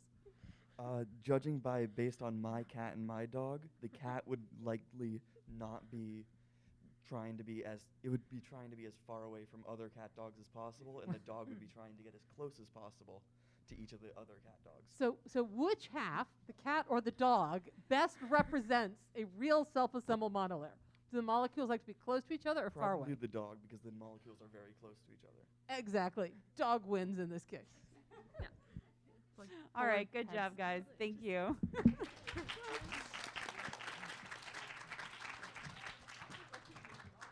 So then with the person who actually is very familiar with cat dog and came up with this analogy, please stand so we can acknowledge. Very nice. Anything that you wanted to add? No. Nice. Great. Short and sweet. I love it. All right, so with the group that is presenting this drawing, please come up.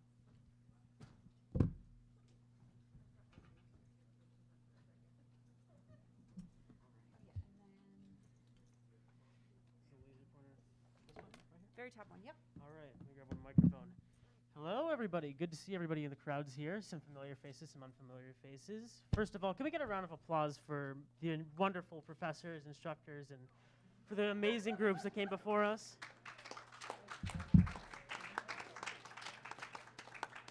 All right, now that that's over with, my name is Mark, And beside me are Jasper and Rowan.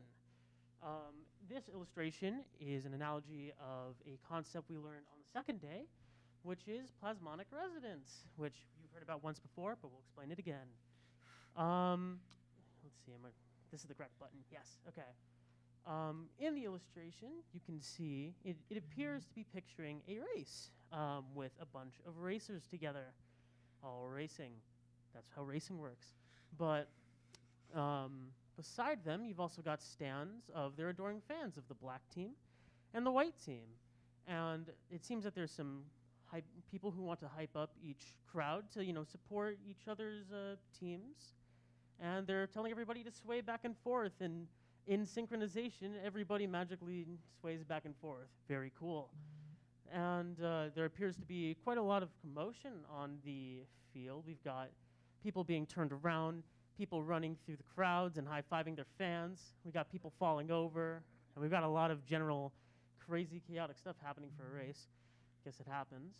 And there just appears to be a lot of different concepts presented here. And to explain those concepts, I will be handing it off to my friend Jasper. Keep this. Oh yeah, right, of course. Hello. Okay, cool. So before I start, I just want to give a little bit of background information. So that right there, you see the sands, those actually represent metals. So metals bond in a special way. So normally when you have atoms that bond, you have like two circles, and in the middle, you're going to have two electrons, or a few electrons, and then those electrons are really just locked in place so that the atoms don't fall apart. But actually what happens in metals is that you have a lot of atomic nuclei that live in a sea of electrons. So what that does is that actually those electrons are delocalized, which means they can move around freely, and that gives metals a lot of cool properties like conductivity. So because these electrons are delocalized, when they're hit by certain wavelengths of electromagnetic radiation, they can actually absorb that light and sort of wiggle around a bit. So as you can see up there, if you can read that says, all this cheering is making me, what does that say? Fired up, but also hot. So these people are representing electrons in the metal. So they're absorbing this, like, you see that person announcing over there? They're absorbing it, and then they're starting to go, ooh. And they're vibrating and moving around a lot and getting really hot. So this is a concept called the photothermal effect, which is when electrons absorb electromagnetic radiation and start to become warm. So obviously this is a nanoscience lab, and we've been talking about nanoparticles. So actually, in this nanoparticle, you can see that there's a countable number of electrons and atomic nuclei. So this nano size gives it a lot of interesting properties. So visible light, it only exists in the range of 300 to 700 nanometers. And so these electrons are oscillating at certain frequencies depending on the size. So let's say that these electrons are oscillating at 400 nanometers, which is about like bluish. So they would absorb this wavelength, and then you would have red light transmitting, or orange light transmitting, because orange and blue are opposites. And so it has to be that specific wavelength. So like you have, for example, you have a key and a keyhole. If your key is too large, then it's not going to fit in the keyhole, and if the key is too small, it's also not going to fit in the keyhole. So you need the size of the key to be just right to fit in the keyhole, and it would get absorbed by the electrons. So yeah, that's represented by these two announcers right there. So he's saying, what is he saying? Sway side to side to cheer on the black team. So his announcement is a lot bigger than this guy's announcement, which is just sway. So that represents sort of two different wavelengths that are being absorbed by two different types of electron and metals. So then we have this like field of chaos happening here. So let's go through this. So here, if you see that guy's sort of running through the crowd, while this guy over here is getting stopped by the crowd. So this is a phenomenon called transmission and scattering. So what is happening here is that this guy, he's going to be like a photon that's not the right wavelength. So he actually is not going to get absorbed by these crowds of people, and he can slide right through. But that guy is going to be a different wavelength. and then he's gonna get absorbed and he's gonna like bounce right off. And then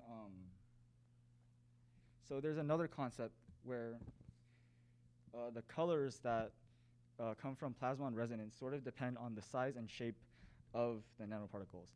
So as you can see in the mass over there, there's some people who are a little bit more circular shaped, some people who are triangles, and some people who are like squares. So the size and shape actually affect sort of the theme of this week, which is the surface area of the nanoparticle. So the surface area is also going to affect like what wavelengths the nanoparticles can absorb, and that changes the color of the nanoparticles. All right. So as Jasper mentioned, there's a phenomenon whereby the shape and size of nanoparticles influence the color of light that is transmitted. And I'm sort of going to explain how maybe that wasn't entirely represented in this analogy. So basically, of course, everything in nanoscience is sort of rooted in the idea of surface area. So the surface area is, of course, dependent on the size and shape of the nanoparticle.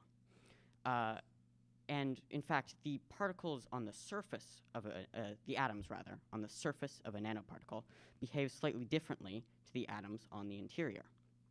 Basically, the atoms in the inside are able to bond in all directions with all the surrounding atoms, whereas the atoms on the outside are not able to bond, or are able to bond with slightly fewer atoms. This makes them less stable and gives them some different properties. When applied to plasmonic resonance, this means that the wavelength of light that they are able to absorb changes, and so, which in turn affects the color of light that they are able to transmit, and consequently the color of the light we are able to see. All right, thank you. Does anyone have any questions?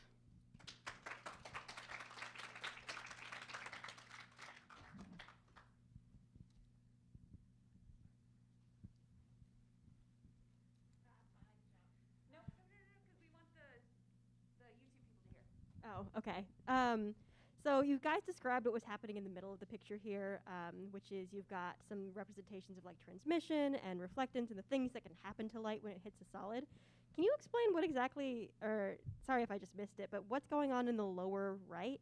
I understand that in the middle we have transmission, reflectance, scattering, like these racers.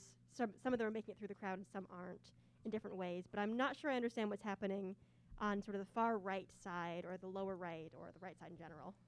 So what we think is happening there is this guy right there is wondering, where's number 5? So there's this number 5 guy right here. So what we think what happened is that he was actually supposed to run through, like, you see how they're making like this situation? Mm-hmm. I think he was supposed to run through there to meet that other guy. But there's this other guy with a hand, and I think they just wanted a high five.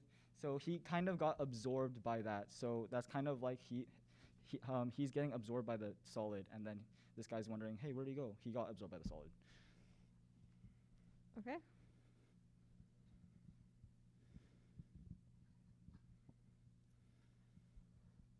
Does anyone have any other questions? Do you? Yeah, just a second. So if that's absorption, then what is the one who fell down?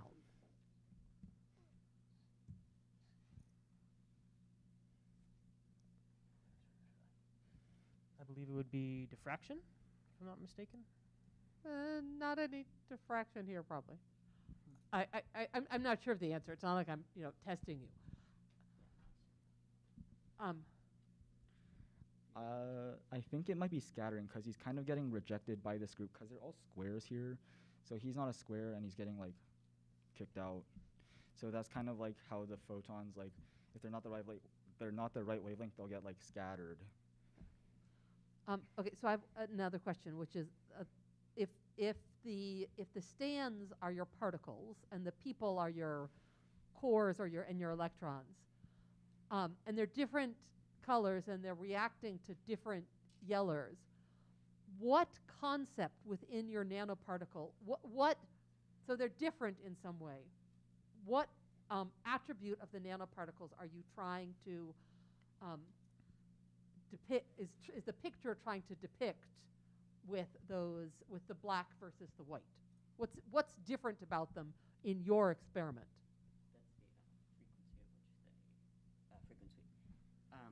I believe it is the frequency of electromagnetic wave that they respond to.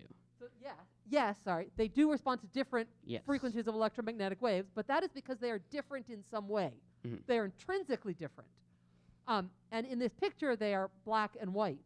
But what is the intrinsic physical difference in your samples that would map onto black and white in this picture? They might be just different metals. Is it possible that it's the alternating size and shape of the nanoparticle?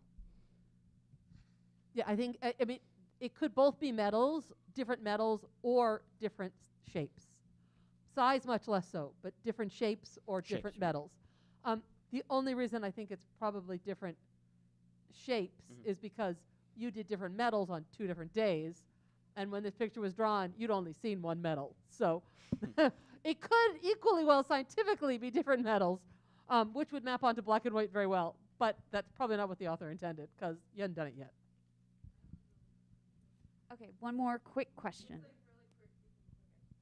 Hi, so I really appreciate that you've taken the time to try to parse out what's going on in each one of these little crowds, and like there's a lot of concepts that are, I think, being communicated here on some level.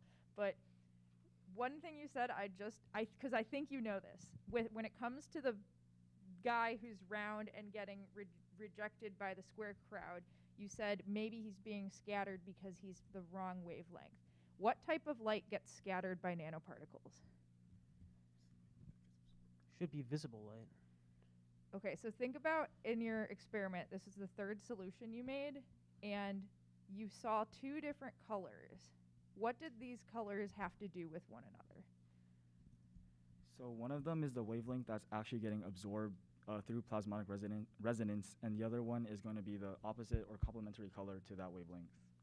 Okay, so that's what you saw in one way that you were shining the light. What about if you held the light directly into your particle head on? What did you see then?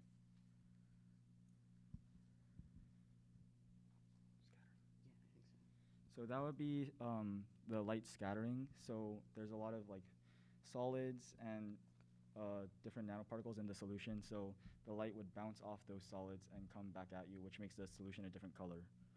Yes, so you're so close.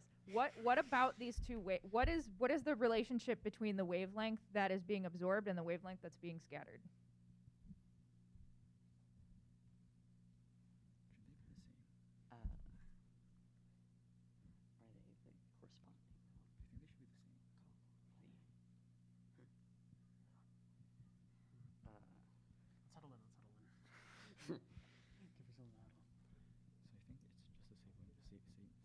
I just want to help speed it up.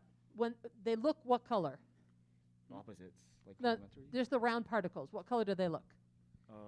Red. Red. When you look red, what color do you absorb? Green. Green. What color do they look when they're scattering? Brown. Well, okay, yeah, brown is just a mess, but there's a color with the brown. Green. Green. So what's the relationship between the color that's So scattered and the it's color that's absorbed? It's the absorbed length. The absorbed wavelength is the scattered color that you're going to see. Yep, they're the same color, same phenomena. Yeah, good job. I just want to say, Thank you. while these guys are going down, I just want to say one thing is that this phenomena of this like sloshing, everybody moving, this is actually a bulk phenomena. This is like the only experiment the whole week that is not a surface area. This is a nano bulk phenomena. It's the only one. All right, good job, guys. And then can we also have the artist of this drawing stand up as well? Very nice. Anything you wanted to add? Yeah, 2 things. First of all, this is not a race. I think that it wasn't clear, but it's like one of those cheer tunnels where somebody's standing like this and they're running through it. Yeah. Yeah. Yeah, and secondly, I think you said that one of the limitations was color, but then I tried to like incorporate that at the bottom because the guy's like, he sees like the people that fell down, and then I don't know. if that was clear, but yeah, but you guys did a good job. Well done. Okay, would the team that is explaining this drawing please come up?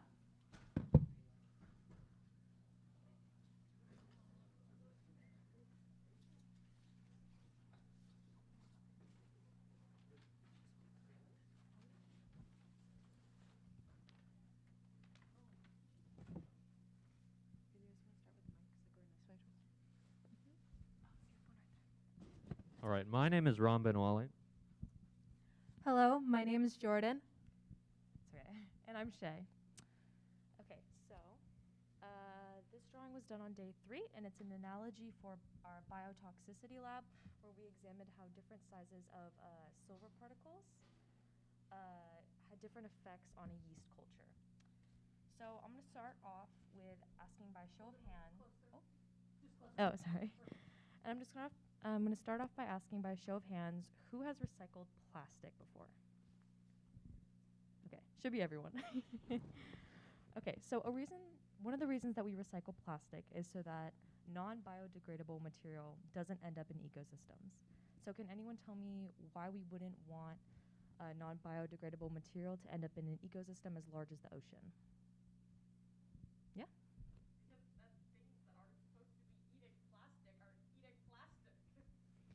Yeah, exactly. So, different plastics are dangerous for different reasons, as shown here. And it depends on their size and their mode of entry into the cell. Or in this case scenario, the sea turtle. So, small particles, or microplastics in this analogy, are harmful and are absorbed into the turtle through their nose. Larger plastic bodies, such as plastic bags, are even more deadly because the turtle mistakes them for food, jellyfish. And then very, very large particles, or silver powder in our experiment, breaks off into little tiny silver ions, which are absorbed the same way as microplastics. So to further explain the scientific side of this, I'm going to hand it over to Jordan. This very aquatic analogy represents the effect of silver on living cells. In cells, each organelle, and an organelle is like the organ of a cell, it's important for fitness and survival. The mitochondria, which makes ATP or energy for the cell and does the process of cellular respiration, is a very unique organelle that has 2 lipid membranes. Silver ions are able to disrupt these lipids, thus destroying the mitochondria's cellular membrane. And then that means the cell will die because it doesn't have any energy. As shown in our drawing, microplastics that the turtle inhales are ions. Silver will also come in bigger forms like silver powder or silver nanoparticles. Silver nanoparticles are consumed through the cell through endocytosis, which is a process when the cell membrane will kind of fold in on itself to encapture a molecule and send it off somewhere. And in this case, it's mistaken for larger edible molecules like glucose. Silver nanoparticles in our picture is represented by the plastic bag. Silver powder is much bigger than those other forms of silver, and it's much bigger than the cell itself, and therefore cannot be directly consumed. The way that silver powder actually affects the cell is that silver ions will actually break off from it. And I will explain how silver ions enter the cell in a moment. Our analogy also explains the individual deadliness of each form of silver. Silver nanoparticles are the most dangerous, again, our plastic bag, because the cell takes in the nanoparticles in large groups and along with silver ions. Silver ions are the second deadliest, as they go through ion channels primarily used for copper ions, which are useful for the cell. this is less efficient because they can only go through one by one and aren't directly consumed. They're just kind of floating until they happen to find a channel, which is just like the microplastics in the turtle. Finally, silver powder is the least deadliest because they cannot directly harm the cell. Again, it's only those ions that will happen to break off, and there's not as many of them coming off. So I'll take it over to Rom. Let's talk big picture here. We see plastic fridges, plastic bags. What's the point? Let me tell you. In our experiment, we were tasked with testing out the effects of different sized silver particles on yeast. This was to determine the best course of action to inhibit the respiration of the yeast. Now, this analogy shows that the nanoparticles, plastic bag, severely inhibit respiration, as in they are no longer respirating. Meanwhile, the silver ions, they go through the ion channel or nose of the turtle and slightly inhibit with the swirly eyes. And the microplastics from the fridge, they only slightly inhibit the turtle's respiration. Another thing, so this picture, pretty good analogy. However, it does have some limitations, such as the colors of the nanoparticles, which could not be portrayed because of scanning purposes. So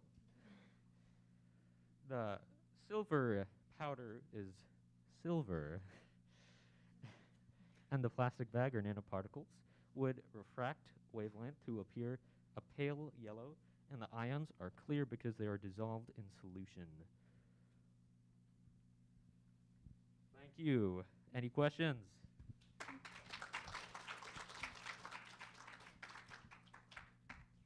Okay, so I have one quick question. So you said the yellow is because of refracting? Are you sure it's refracting?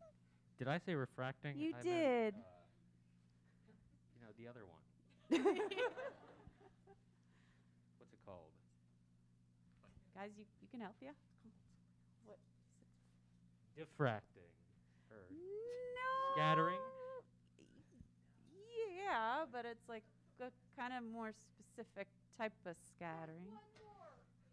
Yes, It there is. It sounds a lot like refracting, which is why you I think said refracting. So there's what other types of things can happen?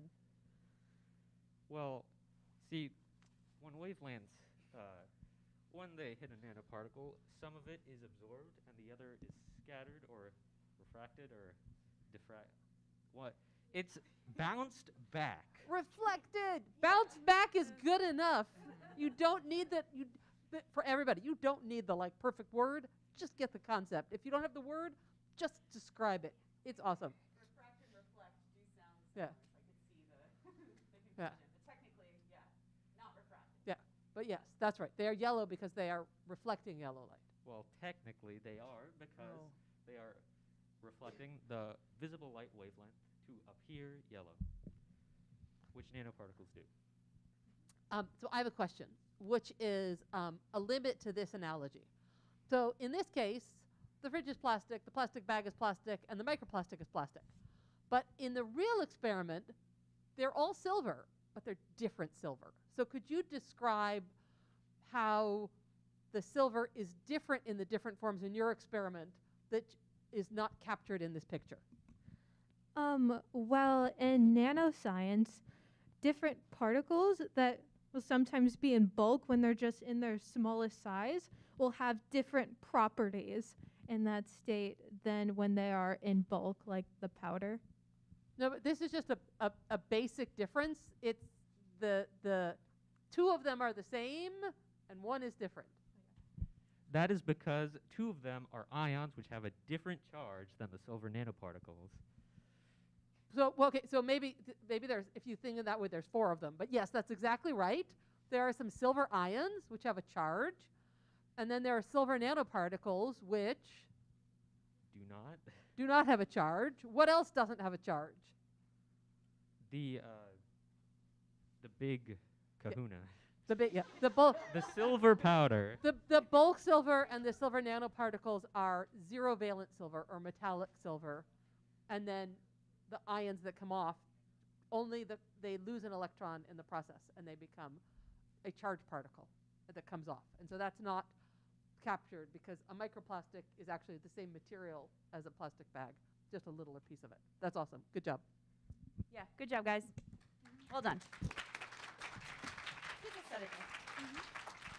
And then would the artist behind this very timely drawing please stand so we can acknowledge? Very nice. Is there anything you wanted to add? Yeah, so I did not expect this to get up here, but I also didn't expect you guys to turn it into an environmental lesson, but that was cool as well. Just one thing was after I drew the microplastics like entering through the nose, I realized that sea turtles do not breathe water. But I was too lazy to change it. But yeah, you guys covered everything perfectly, almost. But yeah, thank you. Very nice.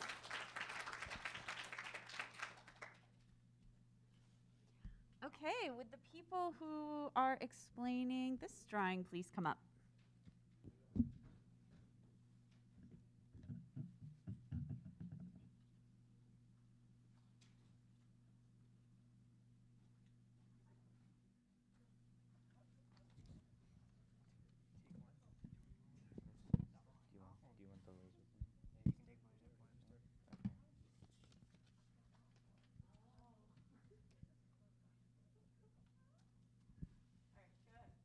All right. Hello, my name is Sham. This is Kellen, and this is Brandon. Okay, so the drawing that we are looking at is a person spray painting a wall using a stencil. Eventually, after the person is done, the police come to try to restore the wall and clean it. It looks like they can get some of the paint off, but they can't erase all of it. You may be wondering what the heck this has to do with photolithography. And the answer is this is actually extremely similar. Photolithography is essentially printing patterns on something with light. That's as basic as I can explain it. Okay, so in this analogy, the paint primer, which is used in the first panel, is being applied on the wall, and that represents the substrate. And what the substrate is, it's the base of the experiment. It's basically what everything is built off of. And the first coat that the person paints on the wall represents the photoresist in photolithography. The photoresist is a material that is used to form a coated pattern on a surface. In photolithography, a mask is used to essentially only allow light to get on the part of the subject you want. It's what makes the pattern. And in this drawing, the stencil, which is being used to create the image the spray painter wants, is essentially the mask. All right, and then in the second panel, you can also see that spray paint is being applied, and that is representative of the UV light. And the UV light in the experiment, the purpose is to make an imprint on the surface or the substrate. At the bottom of the second picture, we can see the author wrote thick lines and thin lines, and this can explain how like a thicker line of paint will just be bigger, while a thinner line will be smaller. And this can explain how in photolithography feature size affects function. In a real use, long wires will have more resistance, while wider wires will have less resistance.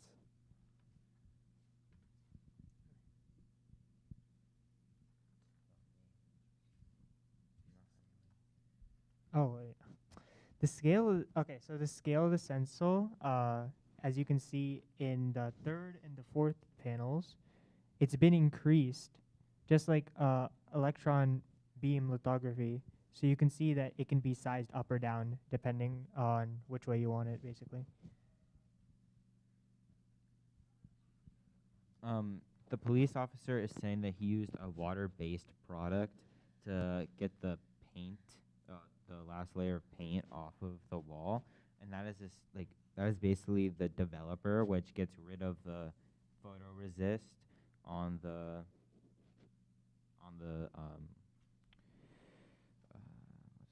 supplement, and then he describes that he had to scrape the primer off, and that is describing the etching, which actually gets rid of the substrate and only leaves the pattern you want. And he describes that because he says he couldn't get off the last layer of spray paint no matter how hard he tried. All right, so the limits of this analogy is that it doesn't show the nail polish removing step. Now, the nail polish remover step was the last step in the experiment, and it was used to clean off any remaining unnecessary things. But obviously, it couldn't really be shown through this analogy. And on top of that, it doesn't show the automated versus non-automated process because there's only one person that's able to, I guess, vandalize the wall. So a way to show that would have been to have multiple people vandalizing the wall, I guess, and have it go quicker. That concludes our presentation. Thank you.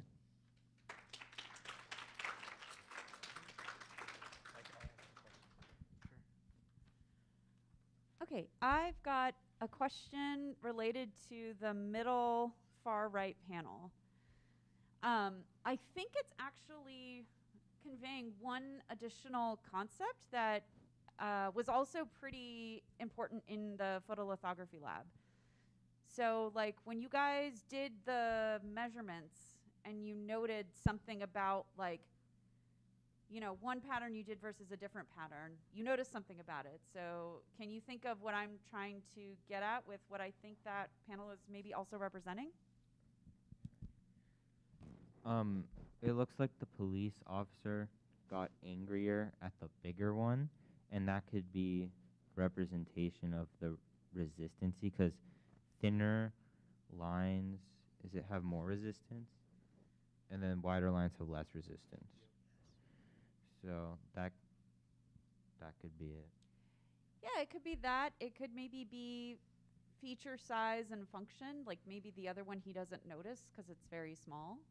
I'm not sure what the artist intended, but I think either of those could be a part of this.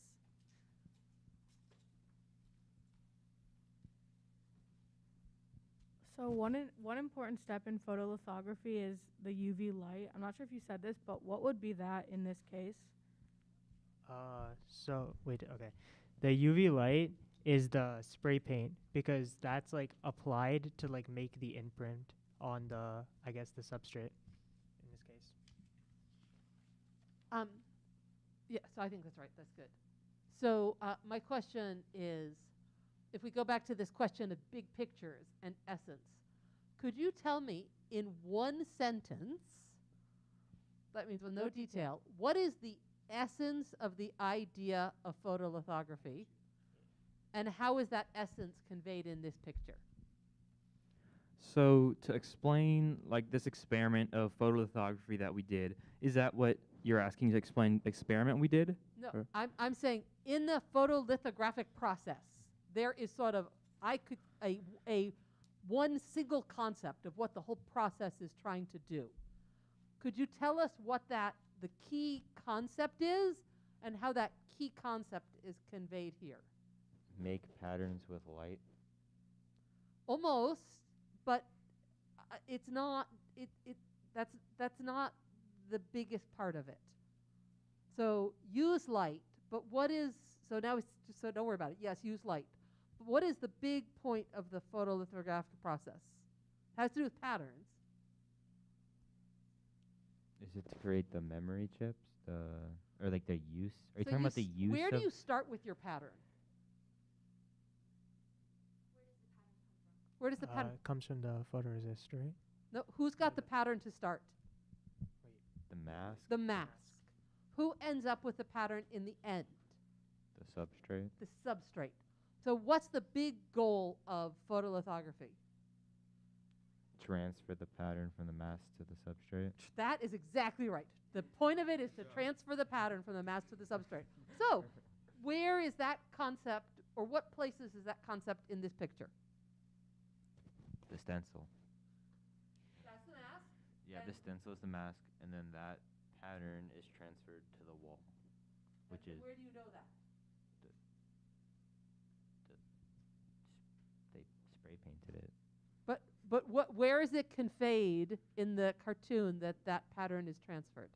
It's on the wall, in the top right and middle. No, that's like the photoresist part. That's the temporary part. You're going through a temporary photoresist, and your goal is to transfer a final pattern. The police officer at the end says that he tried to scrape off the primer, but he could not erase the spray paint, which was put on to the mask. Exactly. So in the end, the key essence is the stencil and the fact that in the end you couldn't get the spray paint off, so you permanently transferred a pattern. That's the big idea, and those are the things to look for. Good job. I actually have one more question that's a little bit of a follow-up to that idea. So you talked about one way of parallel processing, maybe to have multiple people, but if you're then relating to maybe like how multiple patterns can get transferred onto like a chip to make a semiconductor, like a transistor, what would be the other thing that you could multiply instead of the people and the spray paint?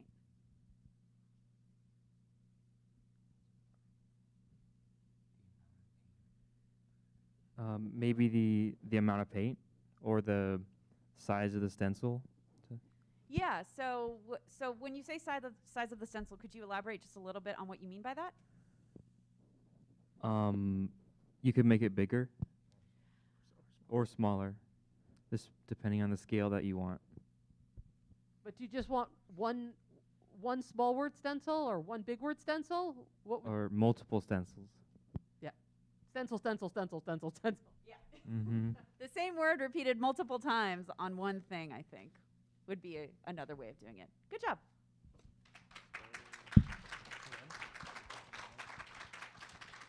And then would our artist please stand up? Anything you wanted to add? You know, it was very good, very, very good feedback, thanks. And yes, the two stencils were for the consequences, so the function. The policeman didn't notice the small one like Dr. Blake said. Thank you.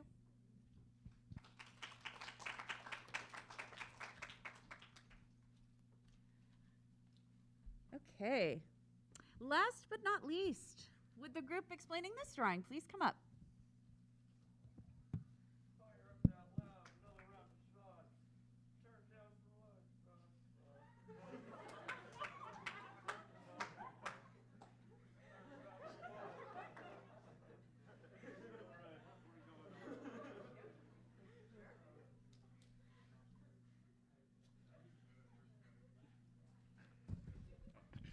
Hello, everybody.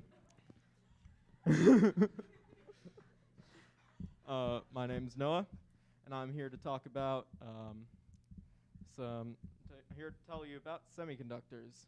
But first, I'd like to thank Dr. Blake on behalf of all of us.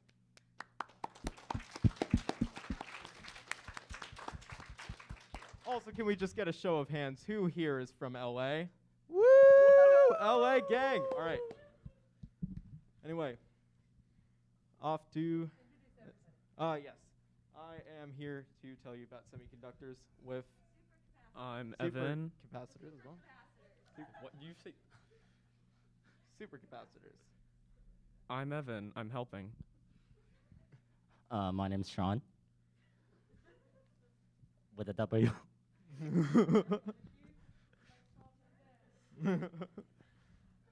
All right, so here we have a lovely analogy about supercapacitors and their relation to other power storage apparatuses.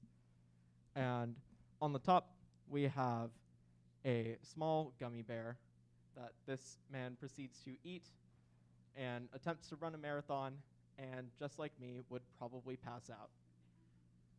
And on the next row, we have this man who eats a medium-sized cookie and runs a little bit longer and still passes out. And finally, this man eats a very large baguette that happens to be just as tall as he is. And short guy or big baguette? Finally finishes the marathon and wins.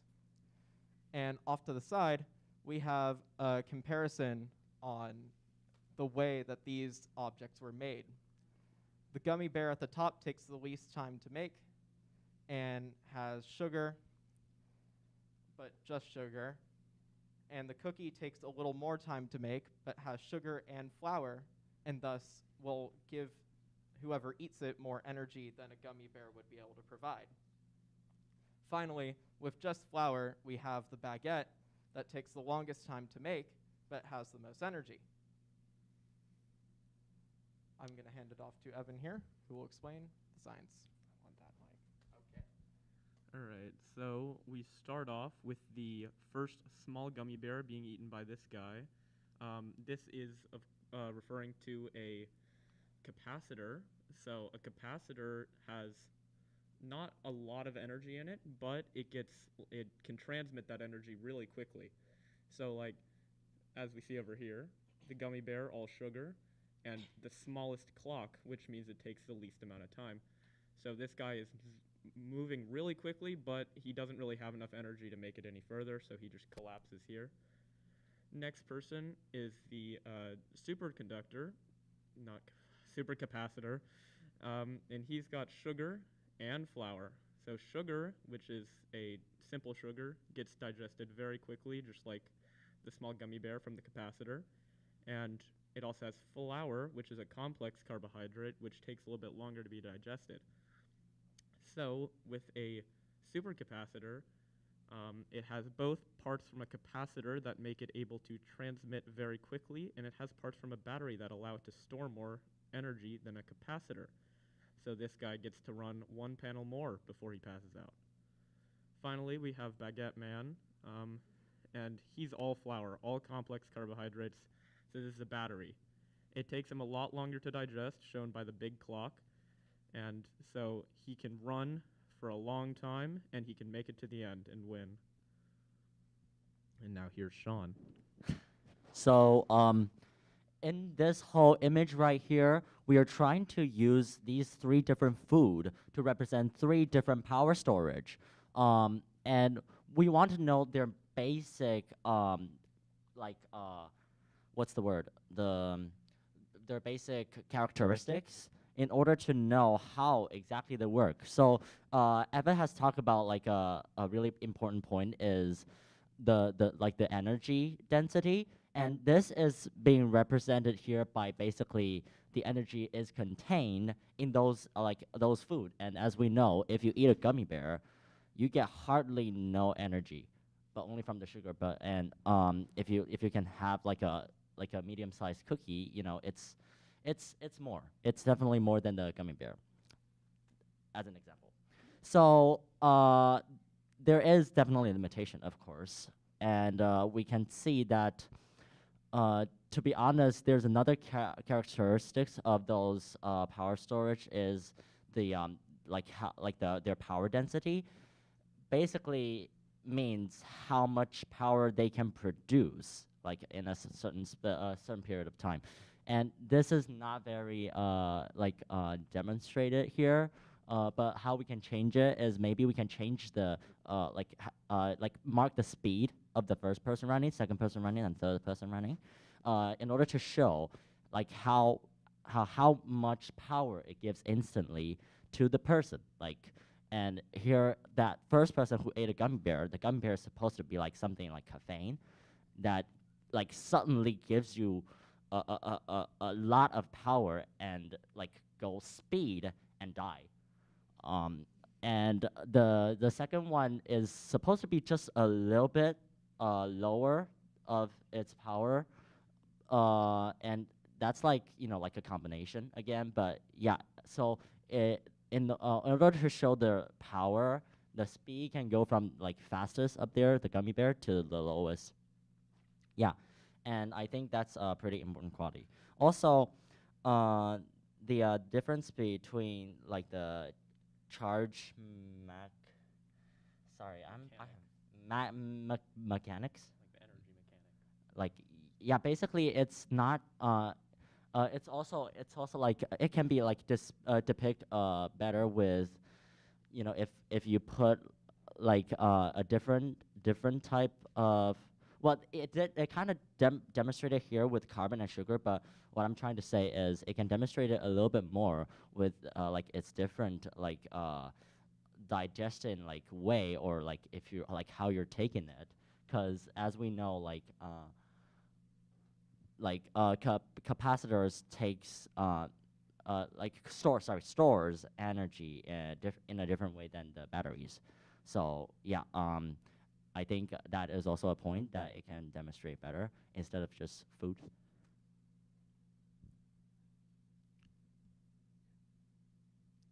And that concludes our presentation. I'd like to Oh, open yeah, up the oh, floor so- to any questions. Yes, sorry. Thank you. That was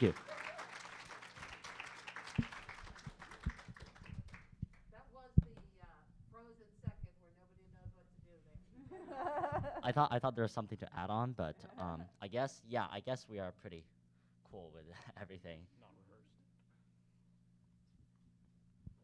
So you guys did a great job of explaining the difference in time scales and the difference in energy densities. Could you talk a little bit about the difference in mechanism of charge storage in these three devices? So capacitors use two parallel plates that are contingent on Ohm's law about the surface area of the plates and the distance between the two plates, and that determines its capacitance. And in a capacitor, these plates are just two parallel that hold energy in between them. In a supercapacitor, we multiply the surface area by having not more than two plates. In fact, we have a lot that are smaller and divided that can store more energy due to their higher surface area.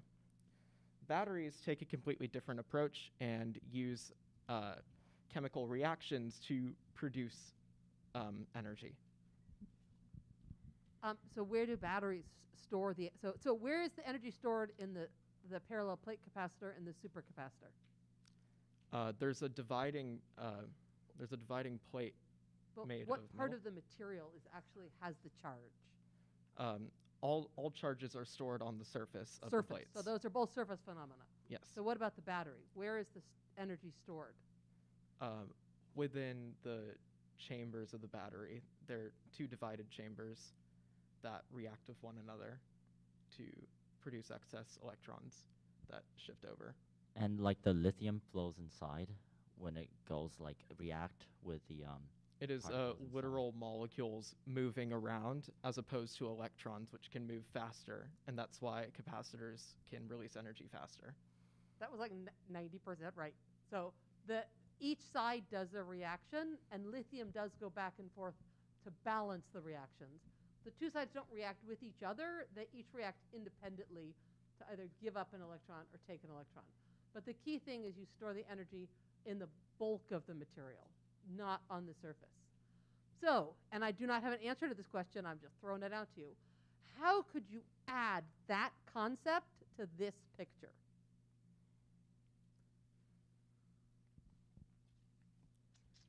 Instead of using food, we could use other, like maybe like an article of clothing, like running shoes that are stored on the surface of the person, and that's where the analogy gets a little bit iffy, because the shoe isn't applying energy, it's just an apparatus for it. Okay, let me try. We could have something like for the parallel plate capacitors, like they have like those like fruit roll-ups, like you know, like they're really flat, and so they have like all the sugar in that like one tiny piece of it. And then for like something like the big baguette, you could have like a sandwich or something, which has like the bulk of the actual things that people want to eat on the inside of it.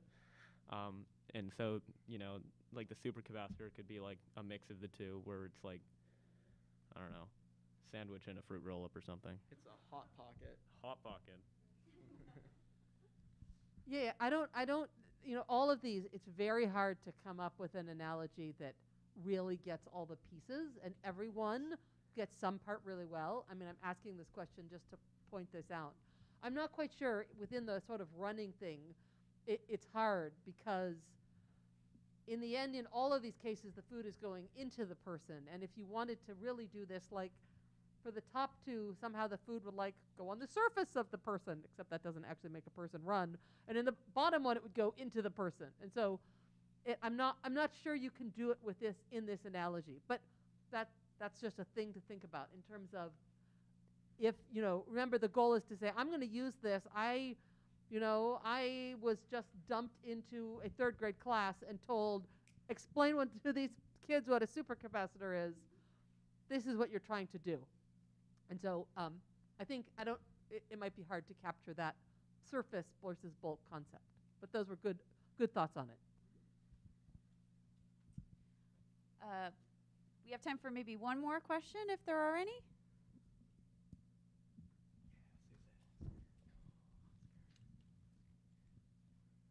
I have a really quick question.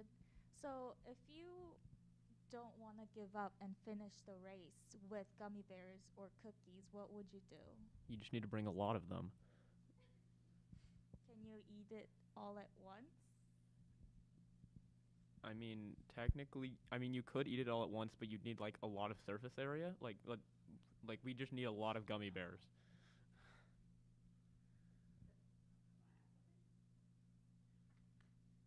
I would guess you'd probably run a little bit, pop a gummy bear, run a little bit, pop a gummy bear.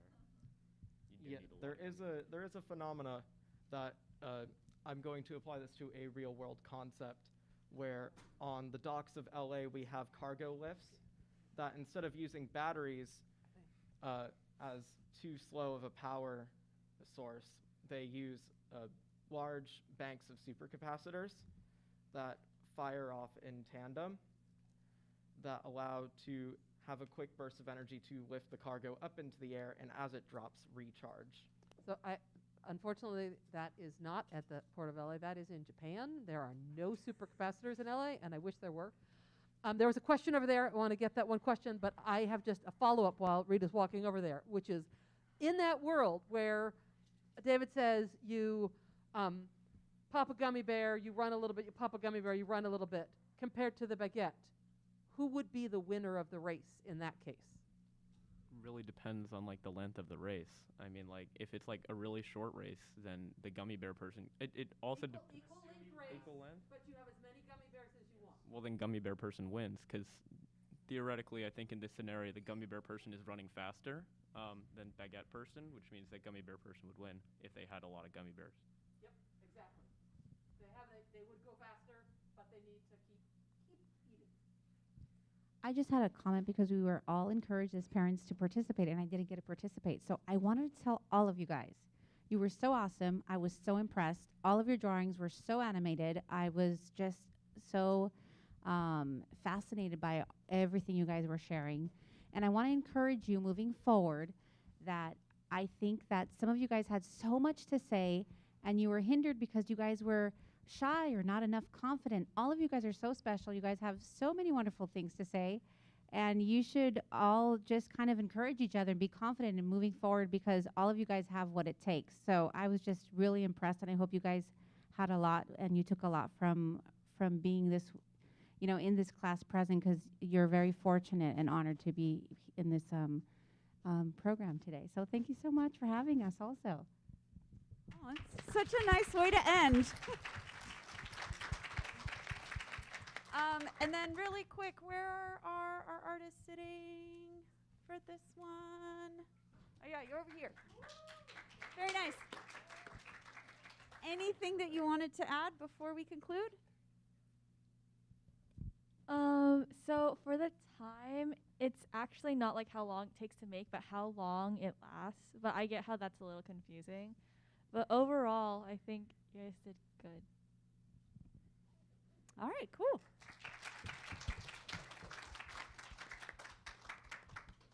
And yes, I concur. Good job, guys.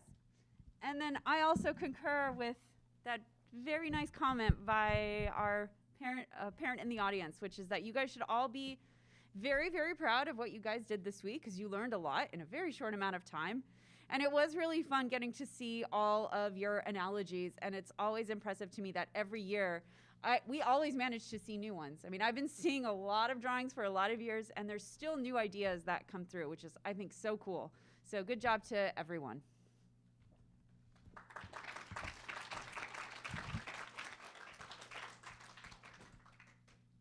Okay, so we are done with this camp and this summer program. This is the last of all of our summer programs, so we are done. So I want to first just take an opportunity to thank a few people. First, thank all of you guys. You have a lot of things you can do with your summer. You picked to do this.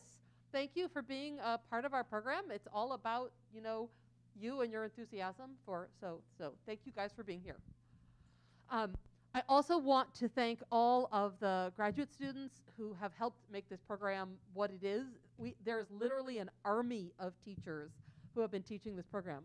So can not everybody's here, but for the people who are here, can you just stand up for a second and get a round of applause? All of the teachers who are here.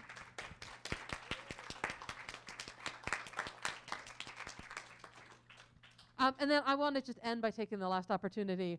Rita already thanked Shailene and Elaine, who is not here right now, but I get to take the last opportunity to thank Rita for being the driving force behind making sure this program is organized and happens and everything is put together.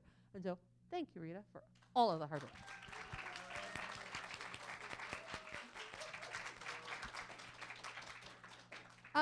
So there's a survey that we want you to take. We constantly try to improve this program. You may say, we've done this before. We know these experiments. We change the lab guides every single year to try to make them better. Basically, every time you guys come up with a new way to screw it up, we change the lab guide to make sure that can't happen again. We even change stuff between session A and session B. So we always change things. So we're constantly trying to improve it. Please take the survey and help us improve the program in as many ways as possible. And then the last thing is that we have a little reception, just some cookies and lemonade and iced tea. And that is upstairs on the 6th floor. So it is outside, so we can take off our masks and eat. The 6th floor is not one of the floors that the elevators will go to automatically. They will only go to the 5th floor. So you have two choices. You can look where all those grad students were. Any one of those people has the magic card that will make the elevator go to the 6th floor. So if you see any of those people, get in an elevator with them, and they will make your elevator go to the 6th floor. If you do not want to do that, if you do not want to be in a crowded elevator with a bunch of people, we are only on the 3rd floor. So it's only 3 floors, and the stairs are really cool. They zigzag across the courtyard. And so I will lead a group across these zigzagging stairs that will go forward and back and across, and you can get to the 6th floor without going in an elevator. And we also have T-shirts for everyone. So when you get upstairs, also please pick up a T-shirt. Are they upstairs or down here? They are upstairs. Okay. Thanks, everyone.